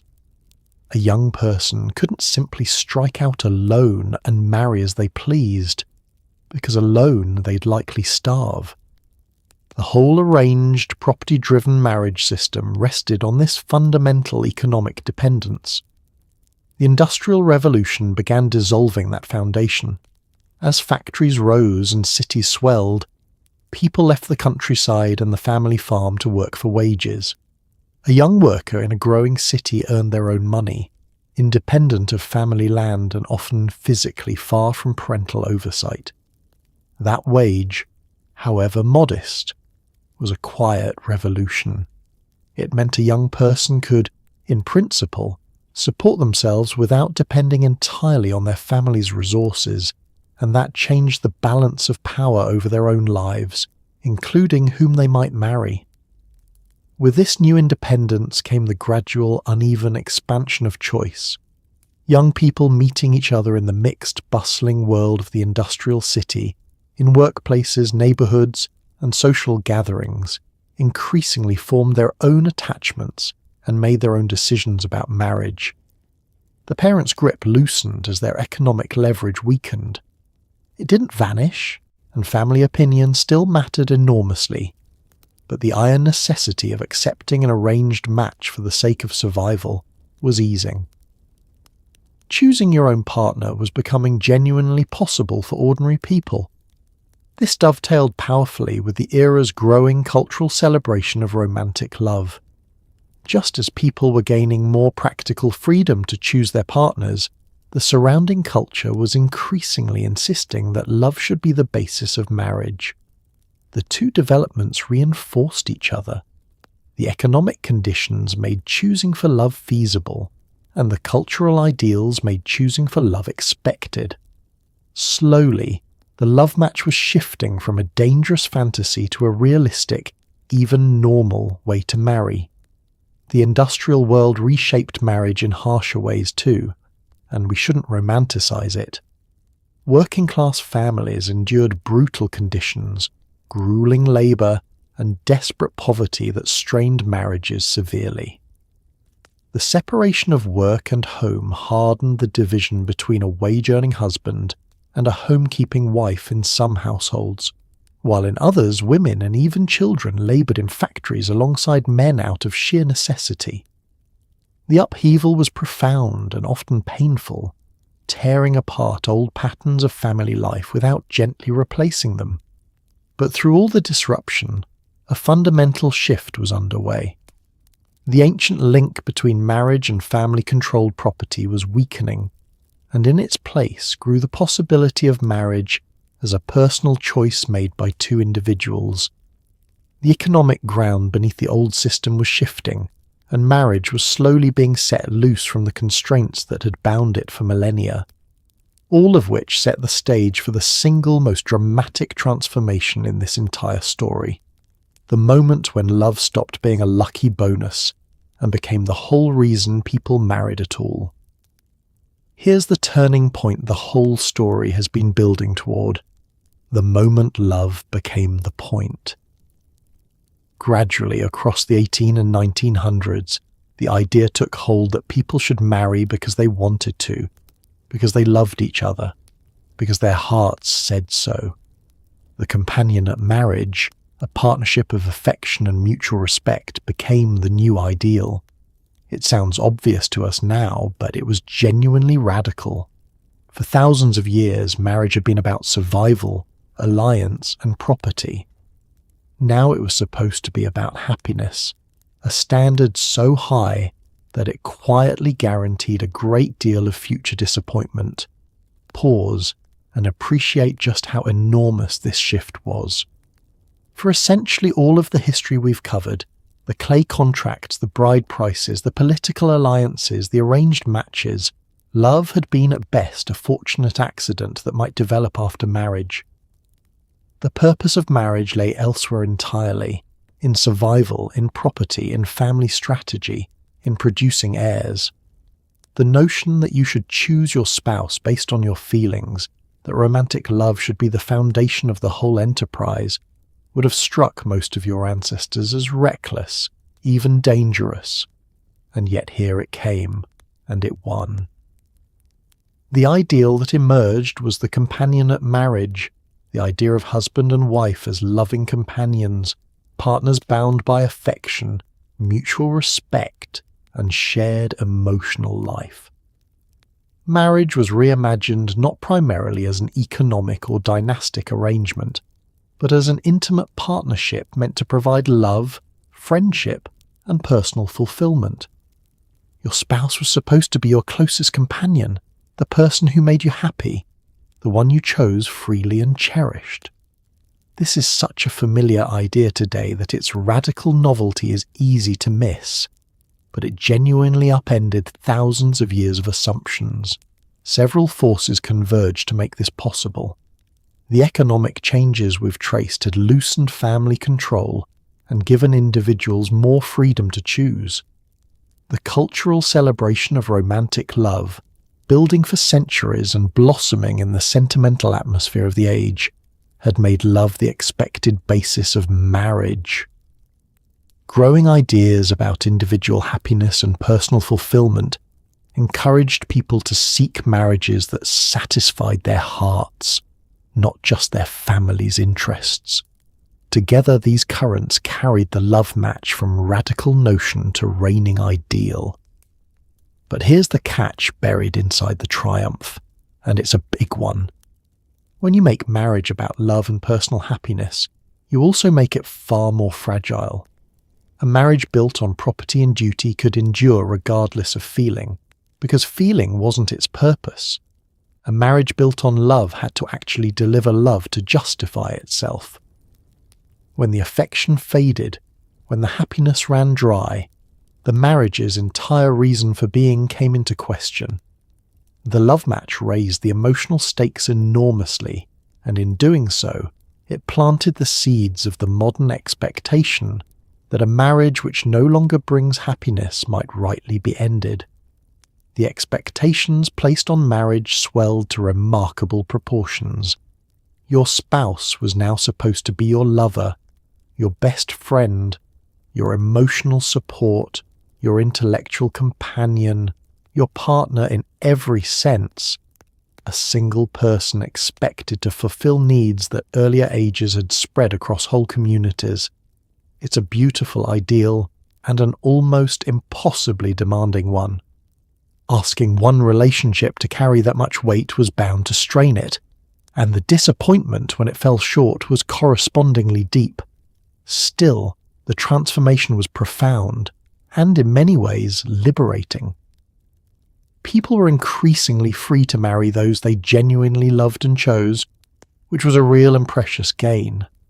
But this new freedom and these new expectations would soon demand a companion development, because if marriage was about love and happiness, people would eventually need a real way out when the love was gone. Let's talk about the slow, hard-won revolution inside the marriage itself. Over the 19th and 20th centuries, reformers fought to give married women back what coverture had taken: the right to own property, keep their earnings, and exist as legal individuals. Little by little, laws changed. A wife was no longer legally absorbed into her husband. She was, at last, a person in her own right. This wasn't just about property. It reshaped the entire balance of marriage, turning a relationship of ownership into something that could, at least in law, resemble an actual partnership between equals. Recall the grim reality of coverture, where a married woman's legal identity vanished into her husband's, stripping her of the ability to own property, keep her wages, or act independently in the eyes of the law. This system had endured for centuries, and dismantling it was neither quick nor easy.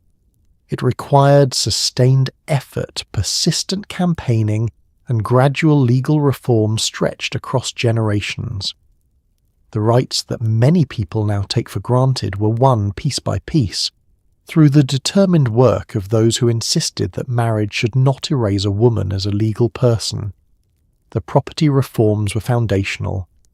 Over time, laws were passed that allowed married women to own property in their own names, to keep the wages they earned, and to control their own assets rather than surrendering them to their husbands. This may sound like dry legal housekeeping, but its effect on real lives was enormous. A woman who could own property and keep her earnings had a measure of independence and security that coverture denied her entirely. She was no longer economically dissolved into her husband. She had a legal and financial existence of her own. These changes rippled outward into every corner of married life. A wife with legal personhood could increasingly enter contracts, control her own affairs, and stand in the legal world as an individual rather than as an appendage of her husband. Her ability to protect herself, her children, and her interests grew accordingly. The marriage relationship itself began to shift, however slowly, from one of legal ownership toward one of partnership between two people who both retained their own standing. The husband was no longer the sole legal person in the marriage. This transformation was part of a much broader movement for women's rights and standing that reshaped society over the same period. As women gained expanded rights and opportunities in the wider world, the terms of marriage inevitably shifted too. A marriage between two legally recognized individuals, rather than between a legal person and his legally absorbed wife, was a fundamentally different institution. The old model of the wife as her husband's dependent, defined entirely through him, was giving way to something new, even if the change was gradual and incomplete. It's worth emphasizing how long and difficult this struggle was, because its very difficulty reveals how deeply the old system was entrenched. Restoring married women's legal personhood meant overturning centuries of law and custom that had treated it as natural and proper. Progress came in stages, often against fierce resistance, and the work of achieving genuine equality within marriage extended across a great many years, each reform built on the last, slowly reconstructing marriage from a relationship of ownership into one that could aspire to partnership. The consequences reached into the emotional heart of marriage too.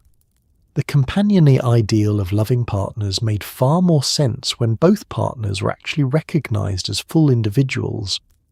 Love between equals is a rather different thing from devotion between an owner and the owned. As women reclaimed their legal personhood, the modern vision of marriage as a partnership of two whole people became not just an ideal but an increasingly achievable reality.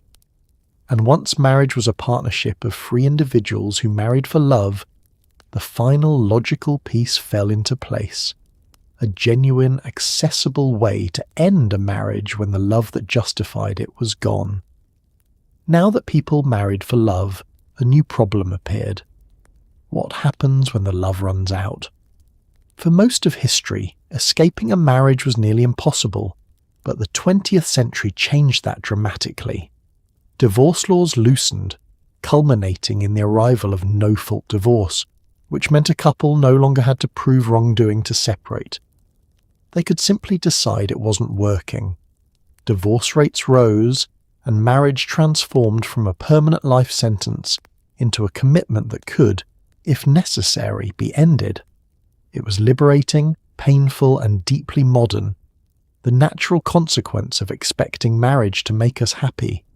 Trace the logic and you'll see this was almost inevitable. Once marriage became fundamentally about love and personal happiness, its entire justification depended on delivering those things. A marriage that had become loveless or miserable no longer served the purpose people now expected of it. If the whole point was mutual affection and fulfillment, then a marriage that provided neither had, in a sense, already failed at its core mission. The rising expectation of a happy, loving marriage created, as its shadow, the growing acceptance that an unhappy one might rightly be dissolved. For most of the history we've covered, this simply wasn't an option.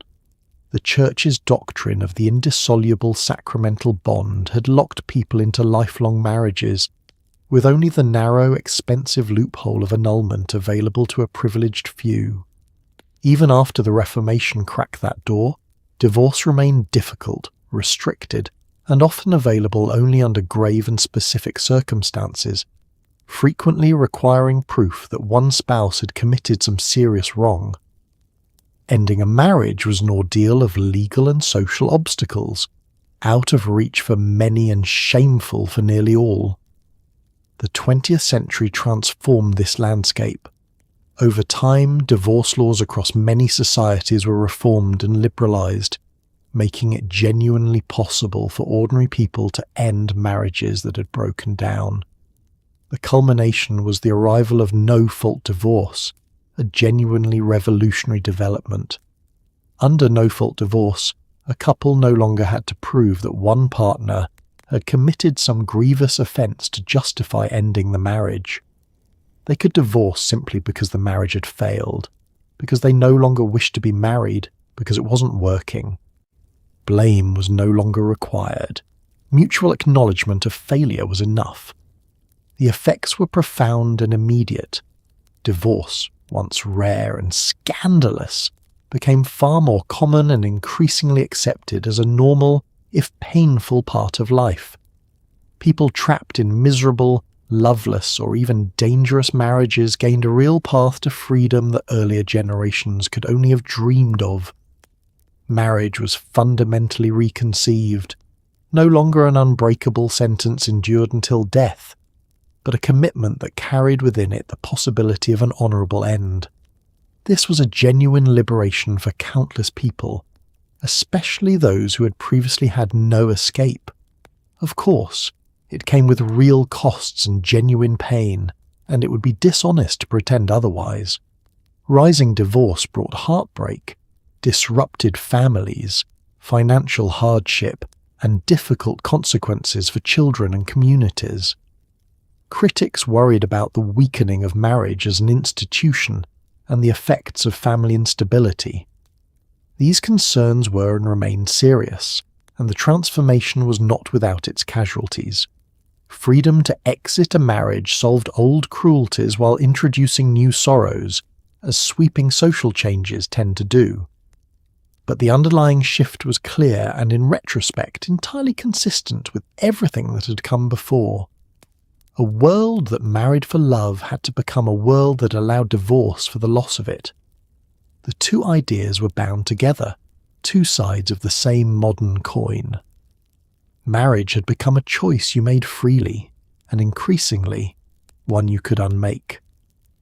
Which brings us at last all the way to the present, where marriage looks so different from where we began that your ancient ancestors would scarcely recognize it. And finally, here we are, in the strange and remarkable present. Marriage today looks almost nothing like the contracts of ancient Mesopotamia. People meet through apps, marry for love, or choose not to marry at all. Weddings can cost more than a house. Spouses are increasingly seen as equal partners, and in many places the very definition of who can marry has expanded to include couples once forbidden. It's the culmination of a 5,000-year journey from cold negotiation to warm choice. Marriage is no longer something done to you. It's something you decide with your whole complicated heart, for reasons that would utterly baffle your ancestors. Consider how people even find each other now, because it would astonish every generation that came before. Where once a matchmaker studied families and fortunes, or your options were limited to the handful of eligible people in your village, today many meet through apps and websites that sort through vast numbers of potential partners. In a strange way, it's the matchmaker reborn as technology, a system filtering candidates and suggesting matches, except now you scroll through the options yourself at 2 a.m, judging strangers by a few photos and a witty line. The tools are futuristic. The underlying human hope is exactly as old as it ever was. The reasons people marry have completed their long transformation. The bride price, the dowry, the political alliance, the family strategy, all of it has faded into history for most people. Today, the overwhelming expectation is that you marry for love, for companionship, for the desire to build a life with a person you've chosen freely. Your spouse is meant to be your partner and equal, and the idea of marrying someone chosen by your parents for the sake of property or alliance strikes most modern people as almost unimaginable. The journey from contract to choice is essentially complete. Marriage has also become genuinely optional in a way it never was before. For most of history, marriage was a near universal necessity, essential for survival, respectability, and a place in society. Today, in many places, people can build full, respected lives without marrying at all. They can live together without marrying, raise children outside of marriage, or simply choose to remain single, all without the crushing social necessity that once made marriage all but mandatory. Marriage has shifted from an obligation everyone was expected to fulfill into one path among several that people may freely choose. The very definition of who may marry has expanded in ways that would have been unthinkable through most of this story. In many places, the boundaries around marriage have widened to include couples who were once forbidden from marrying at all, reflecting a growing understanding of marriage as a union available to people on the basis of their love and commitment, rather than rigid traditional restrictions. It's a continuation of the long arc we've traced, marriage slowly becoming more about the genuine bond between two people and less about the rules imposed from outside. And yet, for all this change, the wedding itself remains stubbornly, wonderfully elaborate. People still spend enormous sums on celebrations, still gather their communities to witness their reunion, still perform rituals whose roots stretch back thousands of years. The ring still circles the finger, the feast still fills the tables, the vows are still spoken before an audience of loved ones. Beneath all the modern transformation, the ancient human instinct to mark this moment with ceremony and community endures, remarkably unchanged. So here we are, at the end of a journey that began with two prehistoric people sharing a fire and ends with couples swiping, choosing, and freely committing their whole hearts. Marriage has been a contract, a sacrament, a strategy, a cage, and finally a choice. Through 5,000 years of transformation, one thing has never quite disappeared: the deep human longing to find someone and to build a life together whatever the rules of the age happen to be.